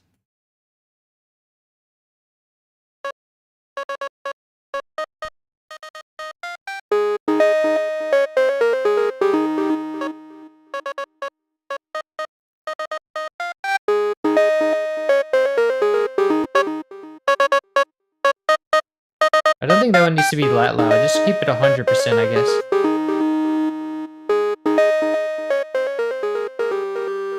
The synths are not that...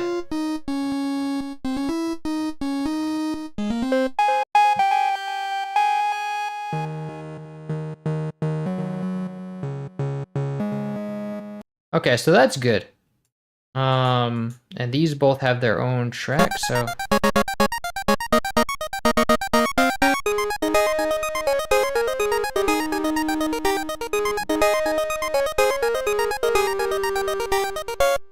Cool. So these are both, and these both have no tempo automation. So that's good. I mean, no volume and panning automation.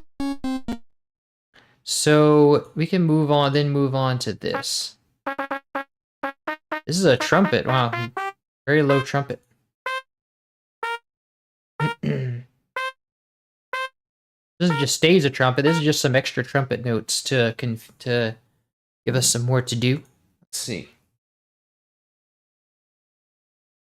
So this is going to be part of the harmony, which I don't actually have very much to do with. But the rest of these are clearly melody. These are like counter melodies, but they're still melodies nonetheless. But these are some harmony notes.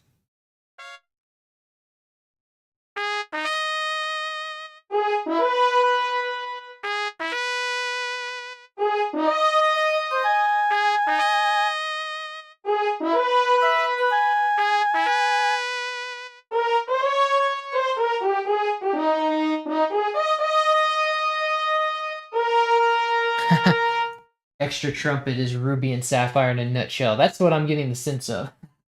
You should make the Mount Thunder music for Mystery Dungeon Red Rescue Team. That song is so epic. I'm open to commission of that, but I just don't really have time anymore to be like just restoring songs for like just outright for YouTube. But we'll see. Maybe soon. Maybe someday soon I'll pick up another one. Anyway, so this is our melody. I'll put this trumpet into harmony, these trumpet notes. It looks like it starts from the beginning, so let's see, let's put that in there. And then I have these in the melody, these don't really belong here, these are harmony. So I'm gonna remove these. And this one starts at the very beginning, so I also need to bring my automation here, but see, these start at the beginning, so that means there's going to be two extra bars there. And this would be actually, I'm going to need to build my song to do this. So we have the melody starting here, the tuba starting there. We can actually include the tuba in that harmony because it's there's like not very much tuba or harmony. Now the synths go here. Drums go here. I'm going to call this drums in case we have some more drums in the next one, because I think the last one is drums. And this is going to be harmony.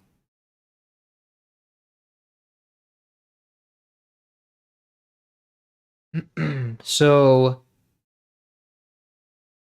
tuba will be there, and then I want to actually put the harmony stuff in there. So the trumpet notes that we just removed are going to be at bar 11. So bar 11, I want to paste the trumpet notes there.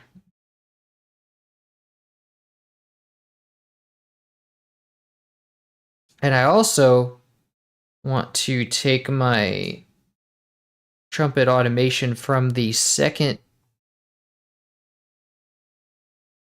Hold on. From the second volume thing, I want to take that out of there.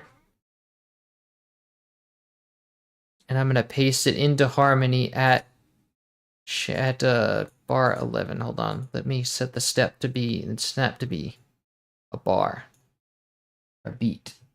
But it's not going to paste it where I want it because FL Studio does not like doing things the way I want it. So I have to remove these when it comes to automation, at least. I have to remove this bar of space that it puts before me. And okay, I didn't need to play that, but the harmony. Oh, I forgot. Why did this? Hold on. Why is this here? This is part of the, this is for the tuba.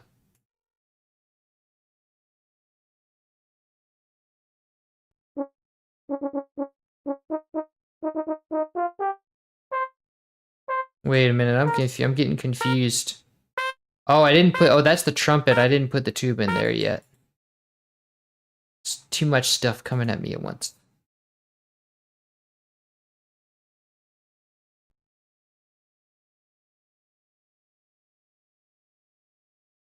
So this, I just want to make it like from channel 1.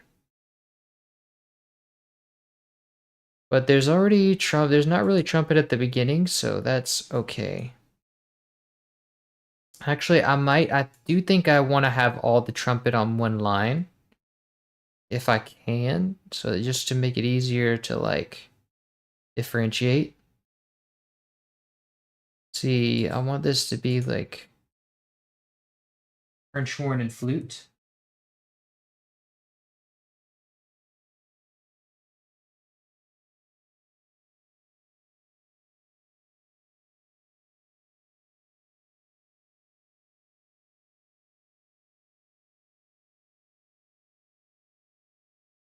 I understand. Well, I'm glad you understand. You understand me.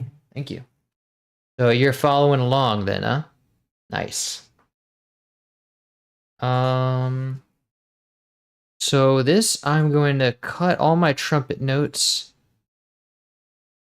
And I want to bring it, this is going to be a little tedious because I want this to be the 3rd bar. But this is going to be something else. This is going to be not on the same line. I might want to send this to 2. Actually, this was already 1, so I'll probably send this other part to 2. Let's hold off on pasting. Let me Alt-C to change this to 2. Paste again. Oh, wait, now it's not going to let me paste anymore. It's like denied.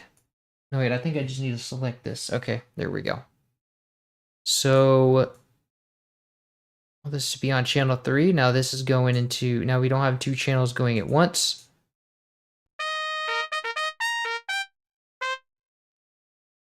So I've taken all my trumpet out. Wait, I didn't cut this. Forgot to cut it. Okay, and now I want to get all the trumpet automation from there over to here. Trumpet channel panning is going to go, but I don't want to pan the whole thing if the other part has some stuff going on. So what I want to do is go to the first part's panning, first trumpet. Because there's 2 trumpets going on here. I need pan 1. Paste this here. No, not here. In the other channel. Or the other pattern. Harmony. And I want to remove 2 bars. No, I want to add 2 bars. Because this is going to be roll inserts from the beginning, so.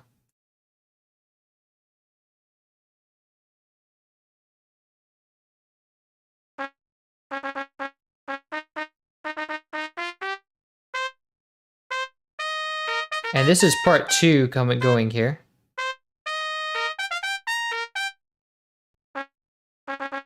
Wait, why is part 2 playing here? Oh, I'm playing all of these. Hold on. This part needs to be channel 2. So let's Alt-C, let's change this to channel 2 and Alt-C to change. And then, now this is now playing 2. The panning is going here. Which is right, because this one should be facing the left. Or no, in the right speaker. So this is this channel right here. Yeah, this should be going in the sort of the right channel. And it is.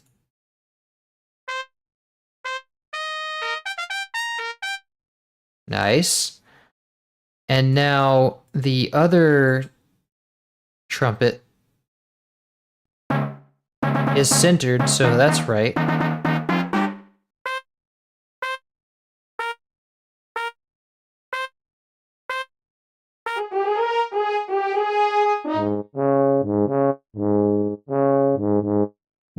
So we'll leave the tuba alone for a second. This one I want to be trumpets and tuba.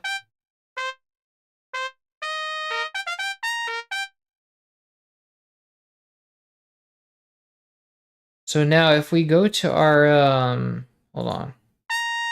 Parts. Where's my parts preview? Ah, here we go.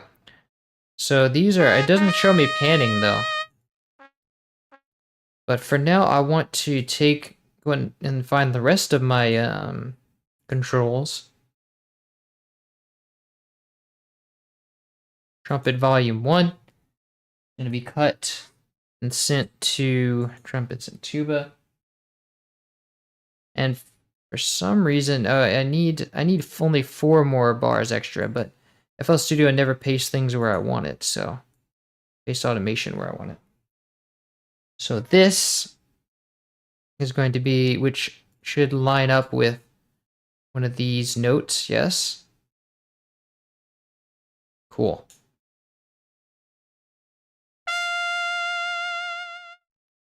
Nice.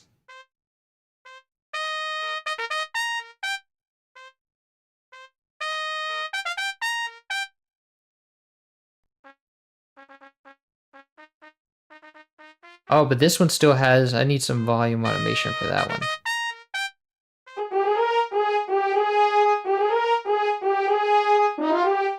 And this one is going to go to channel 1 as well. Let's see.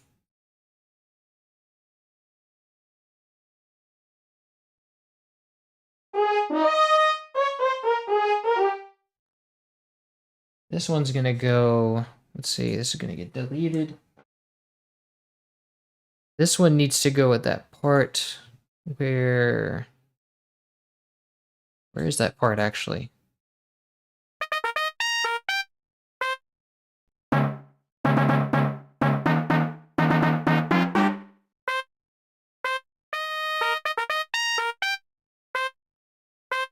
This is the volume automation for that part. So this one needs to go into trumpets and tuba. This is the first channel's volume, which we have nothing of yet.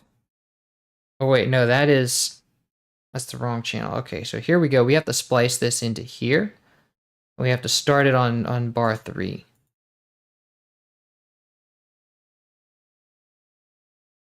Now I've got 4 bars here. And we're gonna, so that makes 3 bars of space, so we're gonna remove that.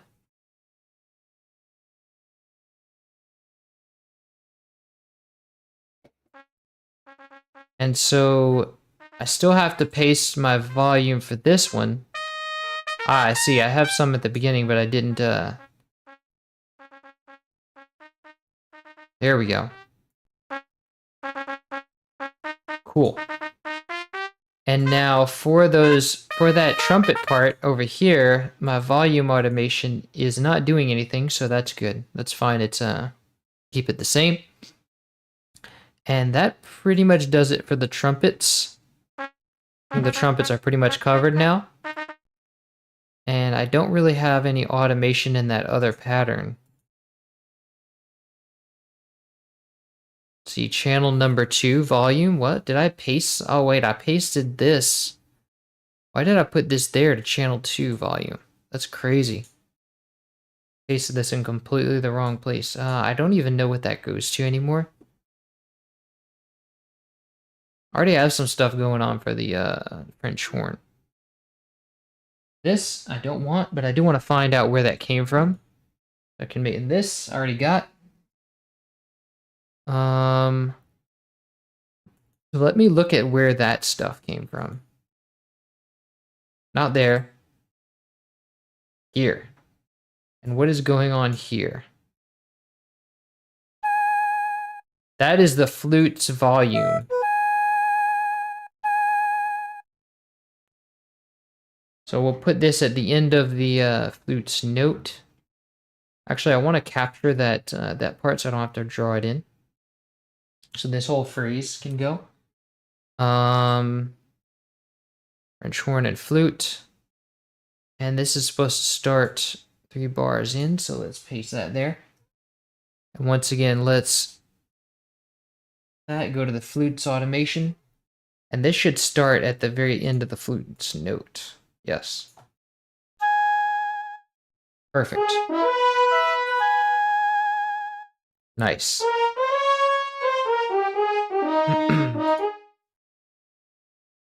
Alrighty. I gotta keep drinking the water. My voice is dying out. Oh, that's so much better. So this trumpet is covered. I need the tuba from that harmony line. And there's also some volume automation here. Yes, there is. Paste the tuba here. Go and grab the volume automation.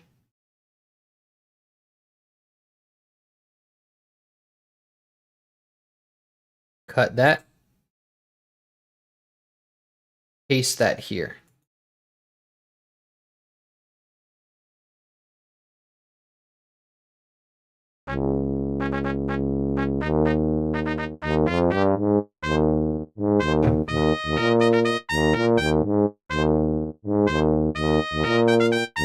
Let's call this trumpet. So I know that's like a little nitpicky thing, but you know. Oh wow, I still have why do I still have... Oh, nobody even told me I still have Audacity in front of blocking the view. I didn't even notice that. But anyway.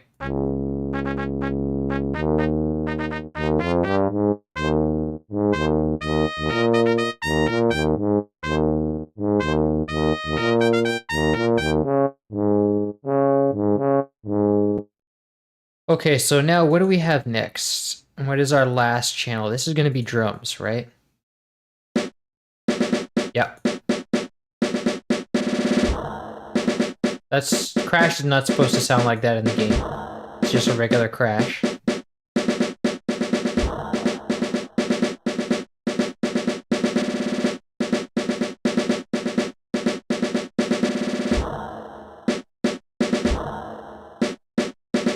Nice, so we can just grab this all these notes right here, and we're gonna go into drums, and I'm gonna clone this timpani,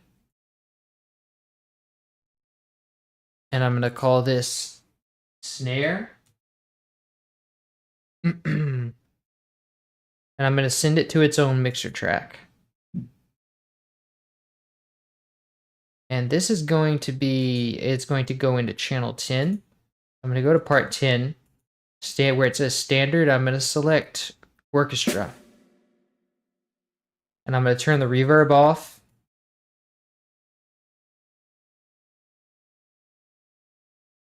And I'm going to paste what I've copied. Should be the right note. But I need it to go to channel 10. Alt-C to change. Yes, perfect.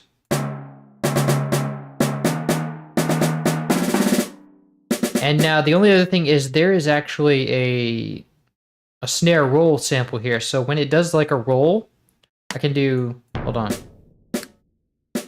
Where is the snare roll?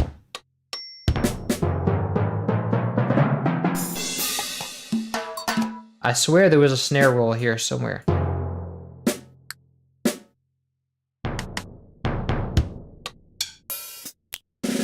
Ah, here it is. I thought it was C#3, but it's actually C#2.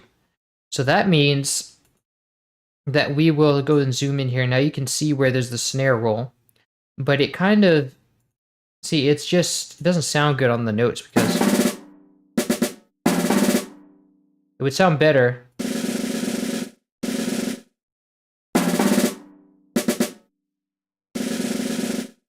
So what we want to do is... See, we want it to kind of like start sharp. But we can also just do a note here and leave that note there.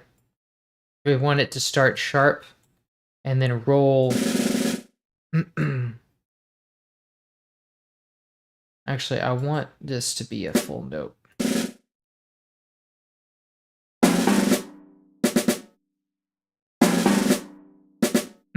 So what I want to do now is I need to automate the volume here. So let me... I am going to... I need some water. Oh, I don't have any more water. So I'm going to say I want this to be... Let's see, the note starts here. So I want to insert the volume that I have here. And then it's going to... Let me find another place where that happens. Actually, that's the only place it does that, really. Oh, it does that here, too. But I want this to kind of dip down and fade in.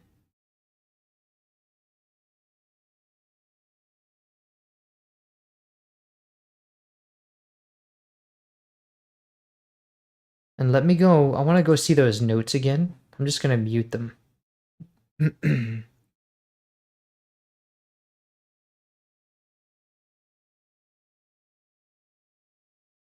When did I remove those?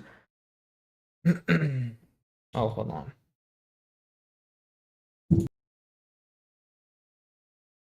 Okay, so when did I remove those notes? Ah, delete note, yes.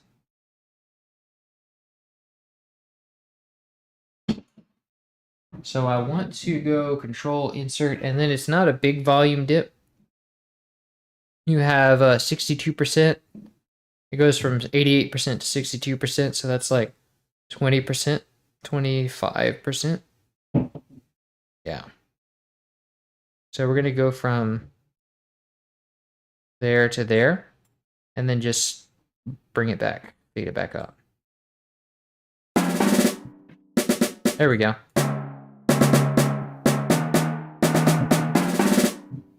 Oh, but I didn't even add the, let me just mute this out. And then put the note, add the note down there.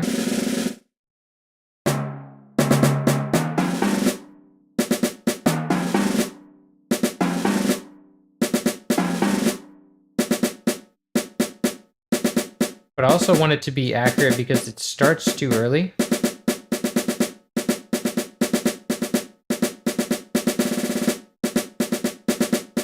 Wow, I can't even paint anything straight.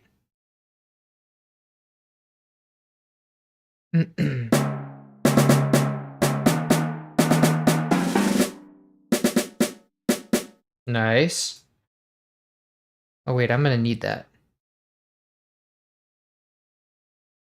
So now anywhere where I see another roll, here, this one's just a straight up roll, but it starts out like that.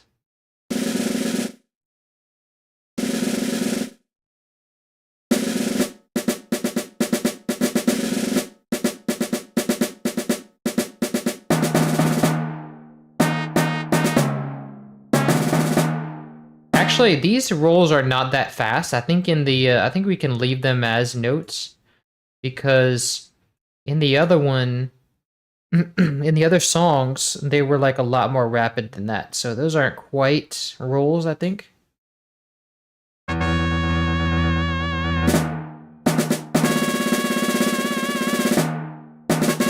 think these are more rapid.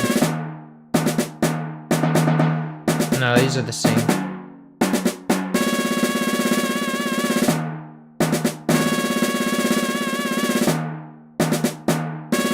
No, I'm gonna paint these as rolls because they need it. I don't like hearing rapid notes like that. But I'm gonna have to paint this volume automation, so I want to leave those strong notes as being like hits.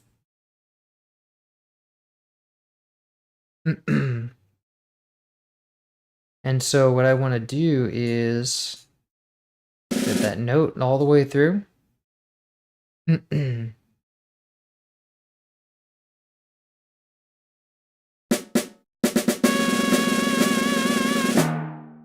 Now I just need the volume automation where it's like dips down.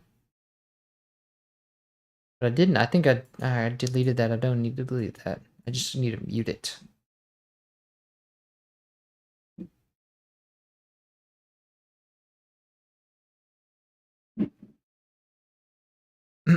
Okay, so following those velocity changes, I want to take it down about that much. Take it up. Take it back down very quickly. Take it back up a little bit. And then suddenly back up for the hit.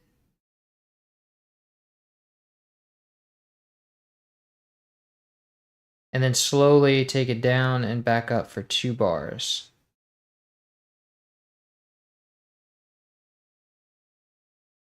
There we go. Oh, I forgot to add the note.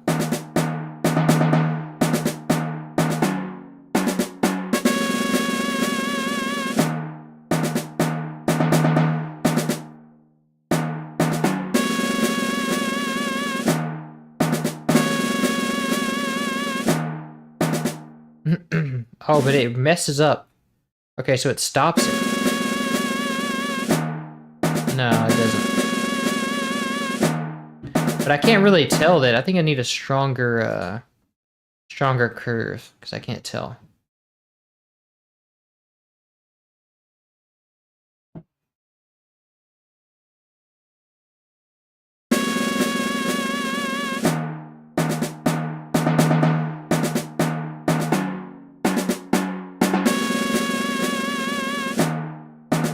Wait a minute, that's too much. Oh yeah, that's too long of a curve.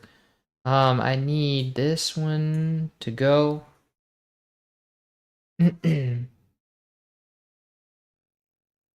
it to go.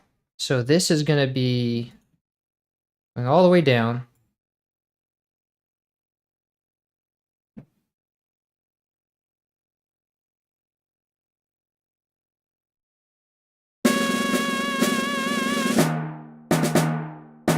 Oh wow, it's even faster than that. What?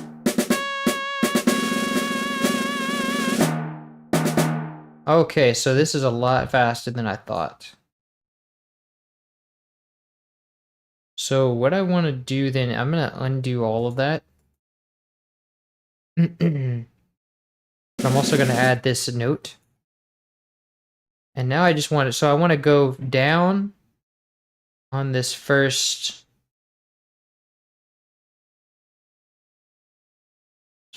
quarter note, up on the next quarter note, down on the next quarter note, but this one has to be, oh, I have to go like straight, it should be like a sharp turn down, and then down on the next quarter note and up again.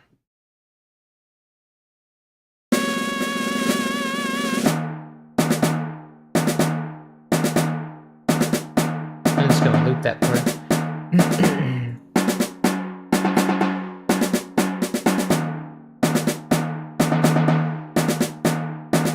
And then we have another roll here. I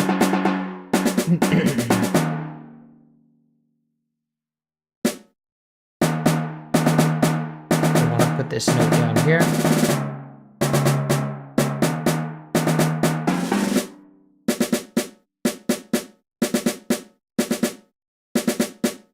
So I want this one to start quiet and go in like fade in. So it's gonna dip down really fast because there's one note in there, quick note, and then it goes up.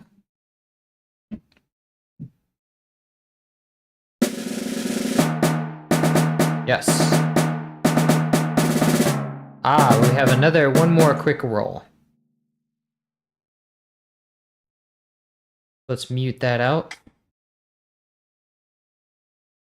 Add the note down at the bottom.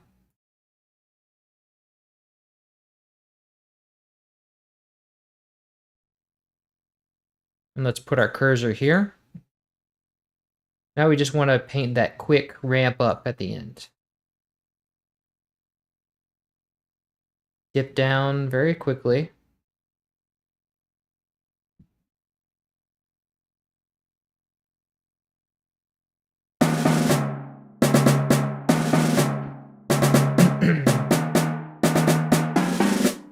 Alrighty, so that about does it for the snare. And the snare has its own mixer track, so let's go to crashes. Now the crashes are pretty much going to be the same note that it's painted as. And we go, let's clone this. Name this crash.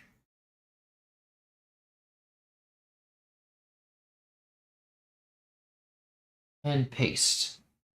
But it's not working for some reason. This thing... Why would you duplicate? What? Just paste, dude. Oh my god. It did not copy what I told it to copy. Okay, so let's copy it again because it didn't hear me the first time. Keep on spamming the C so that it knows. Drums, and so for the crash we got to start at bar 3 and then do that.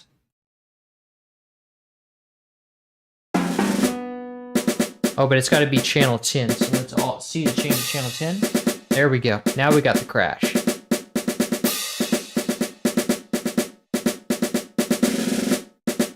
And I just want to make sure that that's the right crash because I can't hear it in the simulation of the original. I have to hear it in the actual recording.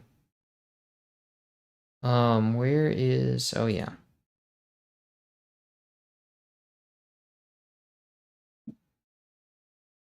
Let's see...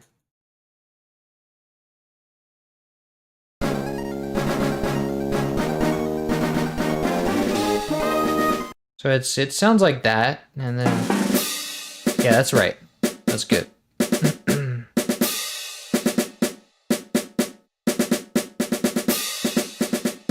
And I need to give that its own mixer track, the crash.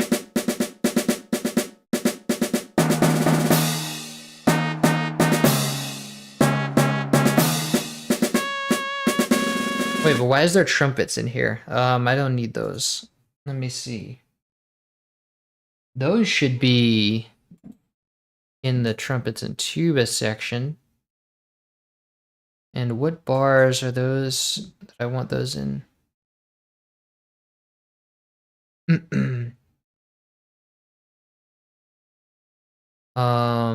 Yes, right here.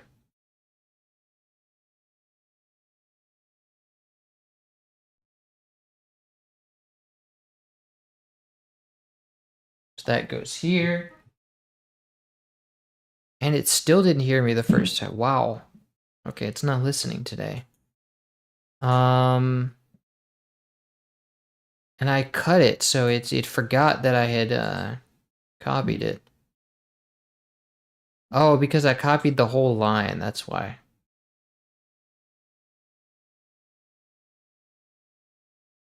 So I just need to go back to drums. Just cut those notes. Go back here.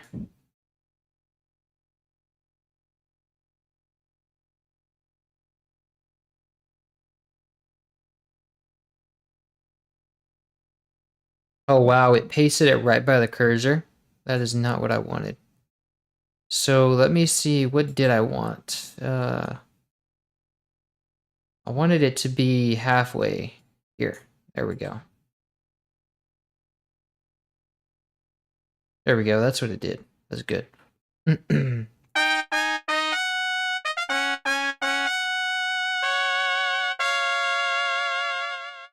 Nice. Okay, so that works. Now this I can remove. Everything is in its proper location. So here's just, oh, I needed that harmony.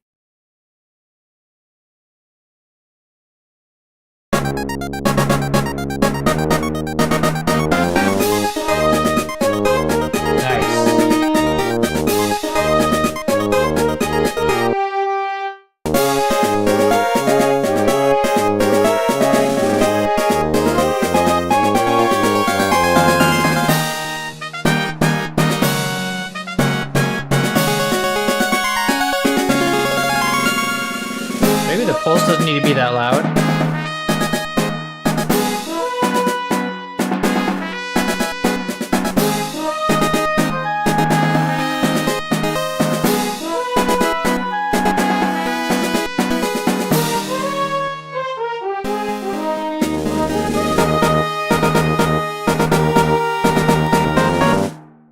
Nice, and then it loops back to the beginning. But not to the beginning, it has an intro. It loops back here.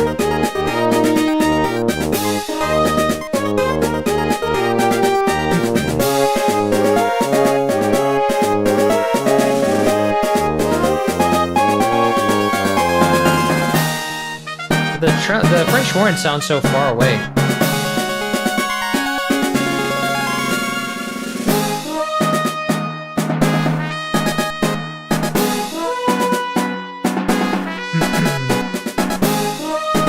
And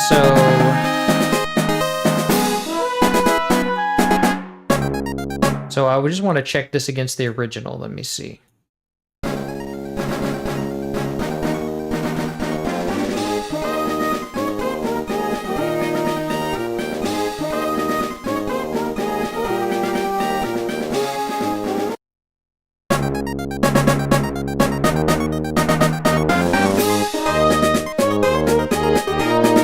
That sounds good.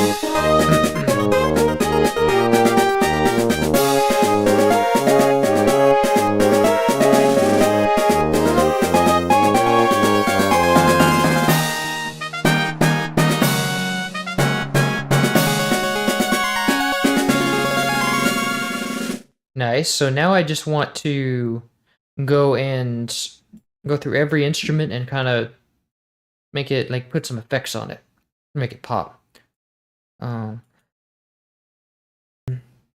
So first up is the French horn. Let's see what we've got going on. Just most of this thing, so I guess I could just...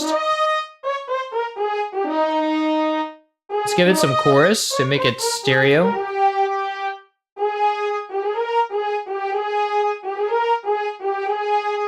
Actually, I think it could benefit from full strength chorus. Because it's supposed to be like multiple French horns. And then if we do a saturator...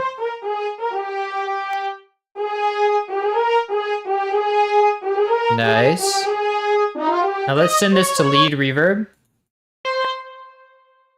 And this is going... I want this to be a hall reverb. Like an orchestral hall.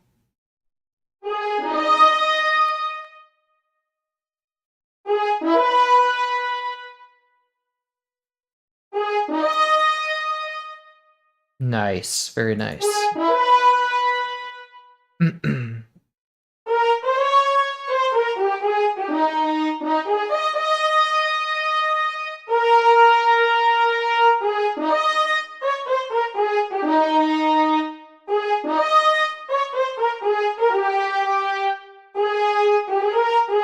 Cool, so that works.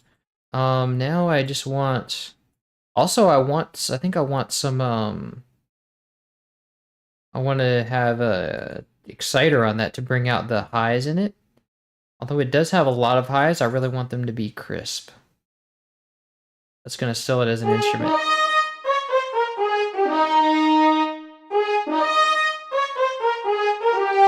It's really going to give us the treble we need for it to sound like high quality. To sound crisp.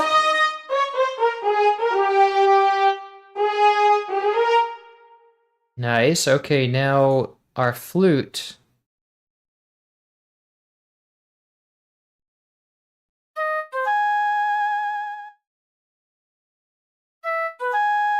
Also needs chorus. Probably not strong chorus.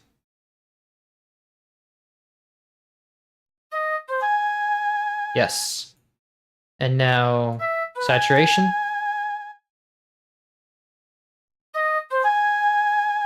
And the exciter is really going to work well for us here.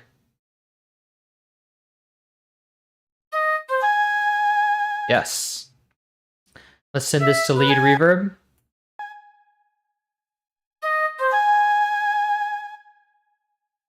Okay. And next we want the trumpet.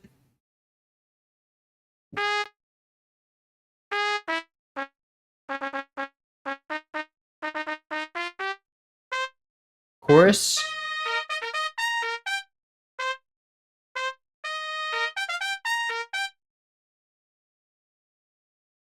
Saturation.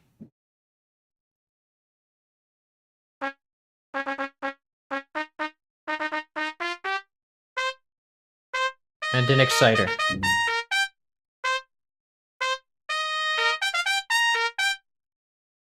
And this is also going to be in... let's put this in accompaniment, I guess? Well, it drifts between lead and accompaniment, so...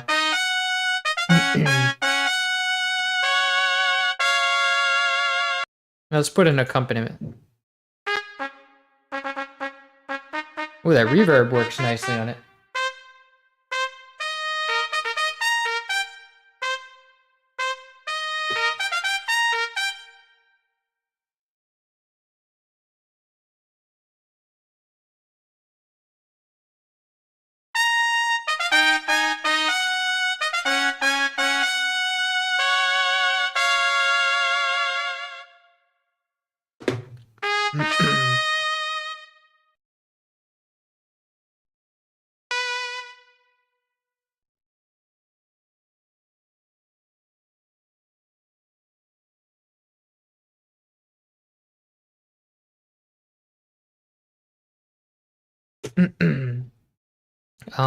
So that sounds good.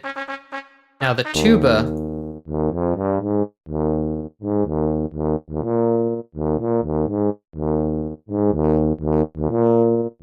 I want to be careful not to make this clip, or make it sound like distortion. That works. And chorus.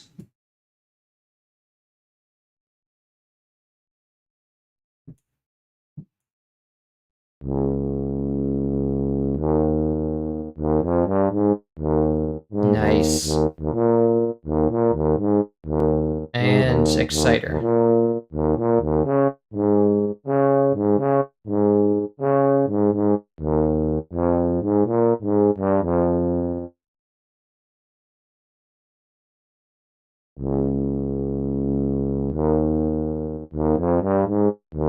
Nice. Okay, so now the synths.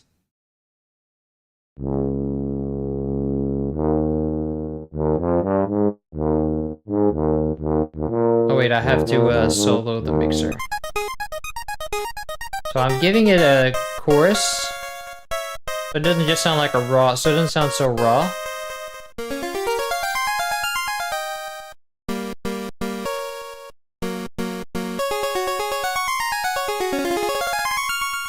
Nice.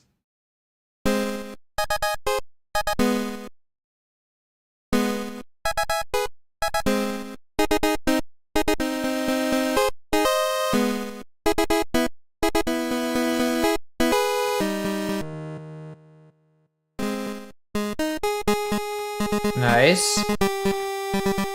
Also, I want to put chorus on the other one too.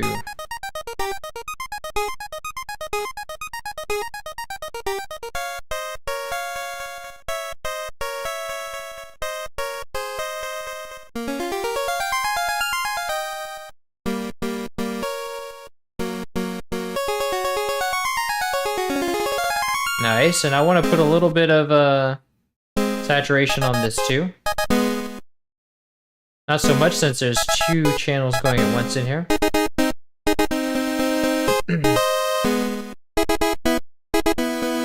And then an exciter there too. Well, actually no exciter because they're already pretty bright. It's already a very bright synth.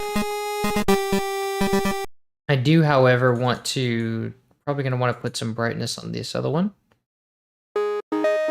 Yes. Oh, this is going to need to be saturated up.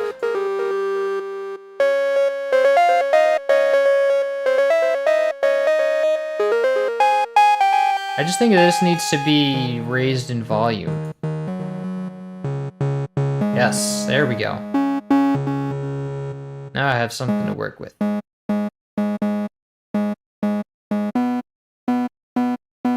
And I also want to give this one chorus.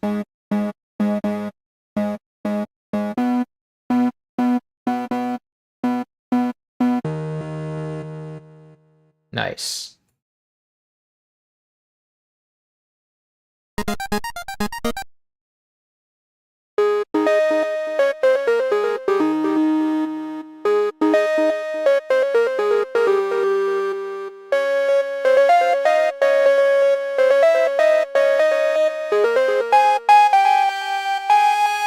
Get some more brightness on it. And an exciter as well. Yes, there we go. And now the one at the beginning.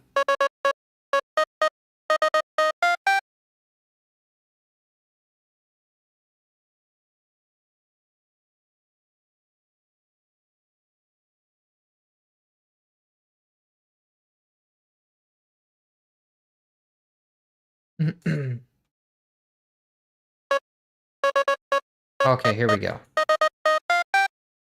Now let's saturate that. Also raise the volume.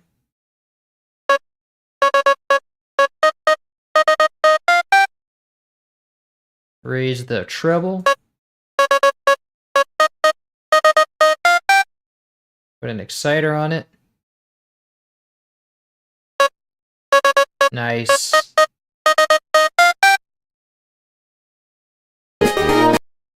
Okay, now the snare. Oh wait, I forgot to sort this stuff in the... Now these are not going to get reverb, probably. It's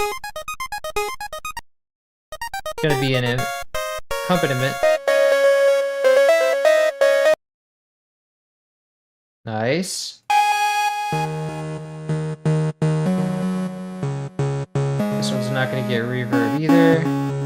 Now the snare, it's going to go into drum reverb. And I'm going to replace this with a hall reverb.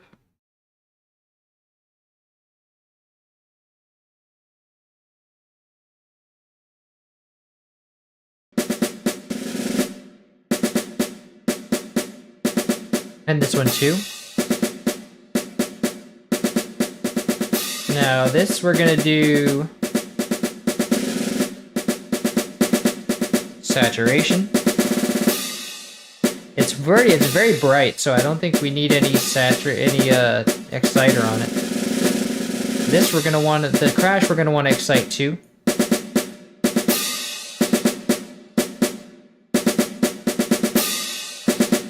Maybe even a little chorus on that one.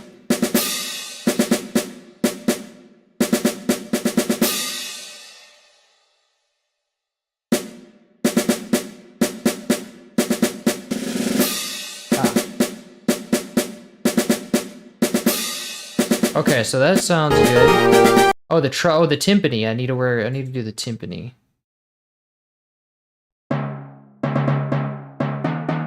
Don't need chorus on that.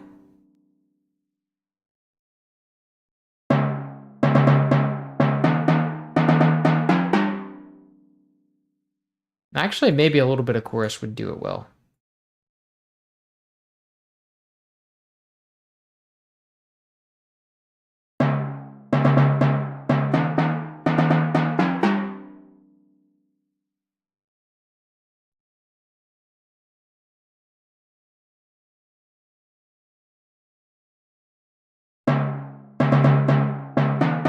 That's good. Now, drum reverb. Let's send this to drum reverb. Also, might want to put an exciter on it too.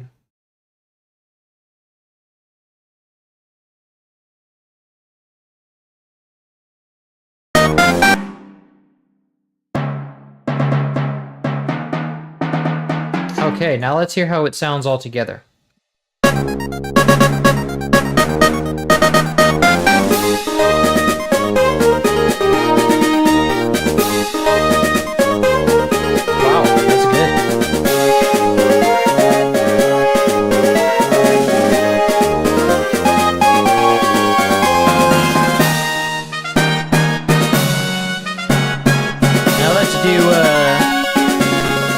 Now let's do Maximus to master it.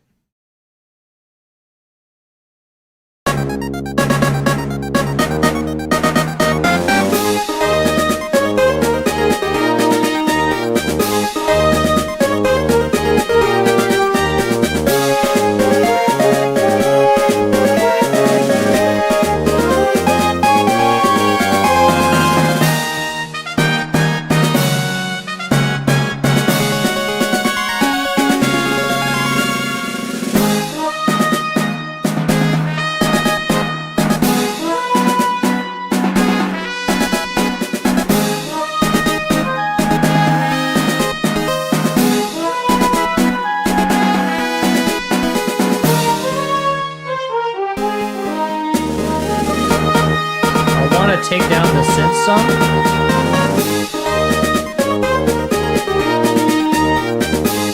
But the bass was weak on the soundtrack because they had to compose it with the speakers in mind. So I tried to raise the bass. I'm boosting the bass a bit.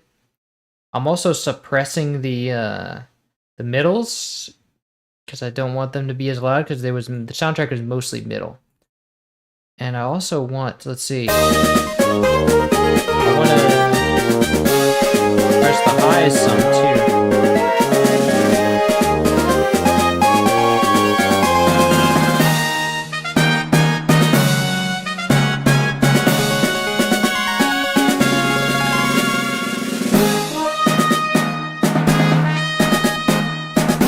That sounds really good.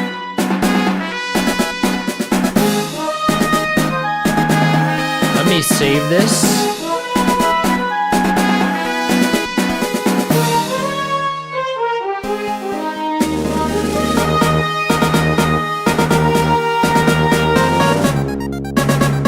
Okay, oh, I'll also have to do an ending.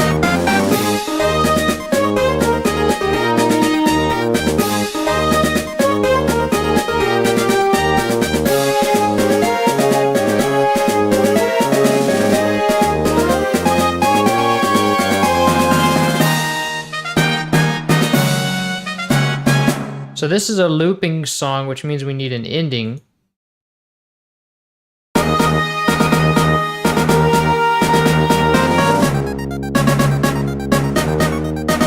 So let's try to end this, let's make an ending for each pattern. So we have, what's the note that we end on? Let's end it on a D sharp.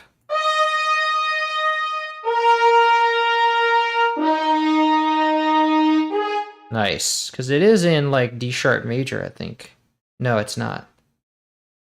Yes, it is for some of it, but it goes out a little bit. But it starts in D sharp major, which is what matters.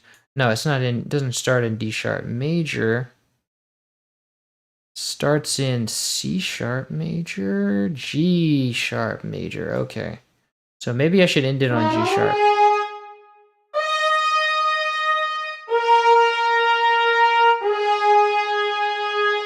Yeah, that feels good. That feels like an ending.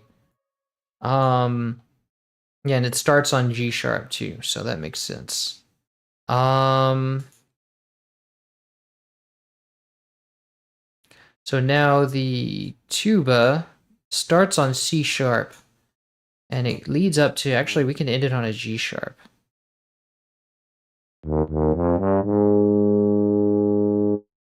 Nice. Now the synths.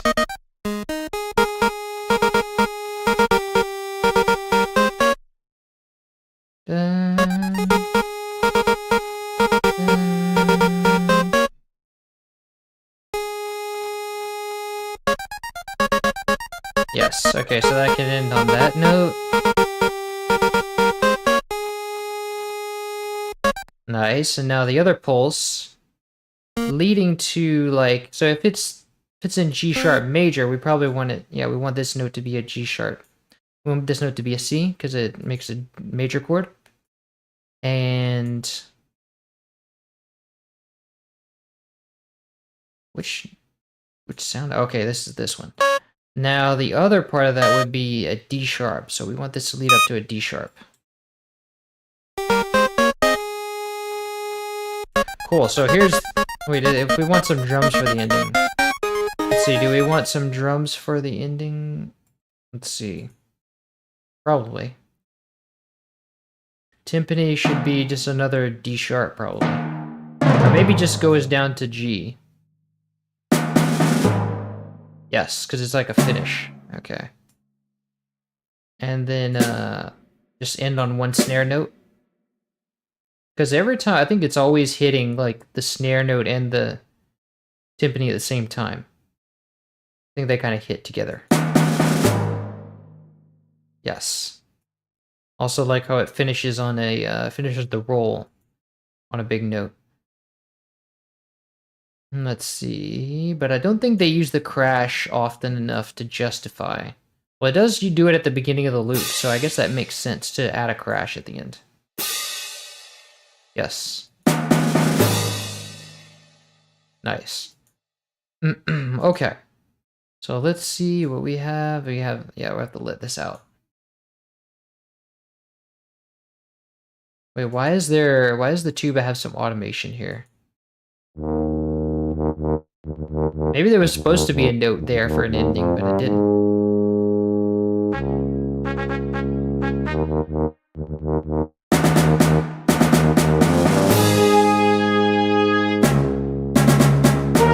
Nice. Nice. So we don't need that long of an ending. We don't need that long of space after the ending. Nice. Actually, we don't need any ending at all. We just, like, it'll fade out. It'll automatically get the recording it. Okay. So I think that pretty much is done. Yeah, let's listen to it one more time, and I'll name the stuff.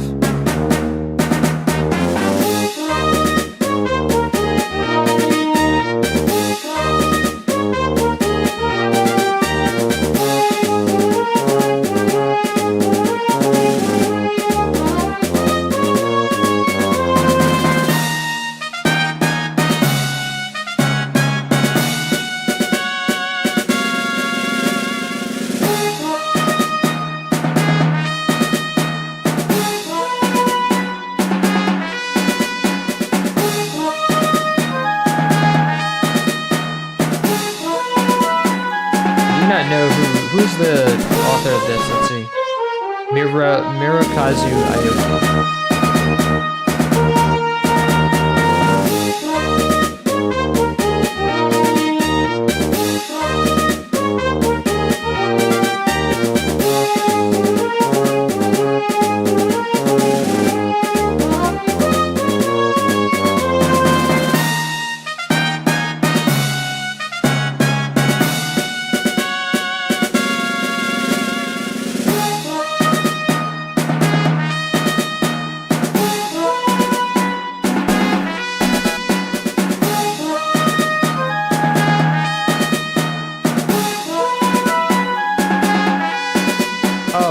Synths are missing. Duh. Forgot about that. I thought that was the original for some reason. That sounds much better. I knew something sounded off.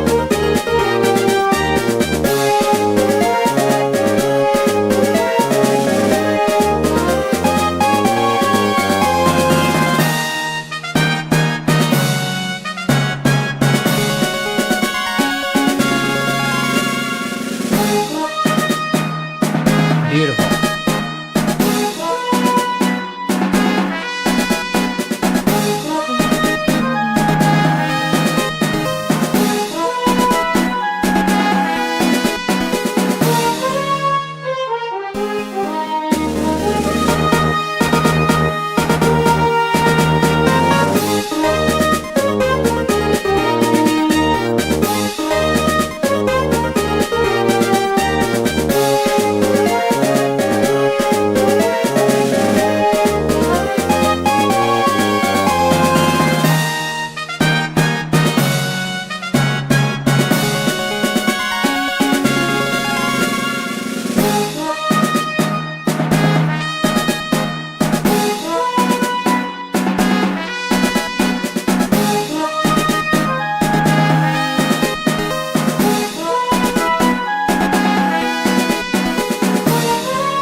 Okay, so that works.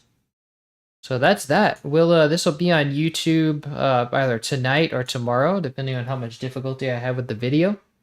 And tomorrow, and well, not tomorrow, but in a few days, we'll come back and do Little Root City, I think it is. Yeah, Little Root Town. Yeah, that's what it's called. So Little Root Town will be in a few days, and we'll come back and do that. All right, thank you all for coming. You've been a wonderful audience, and this is Jam and Sam signing off. Until next time.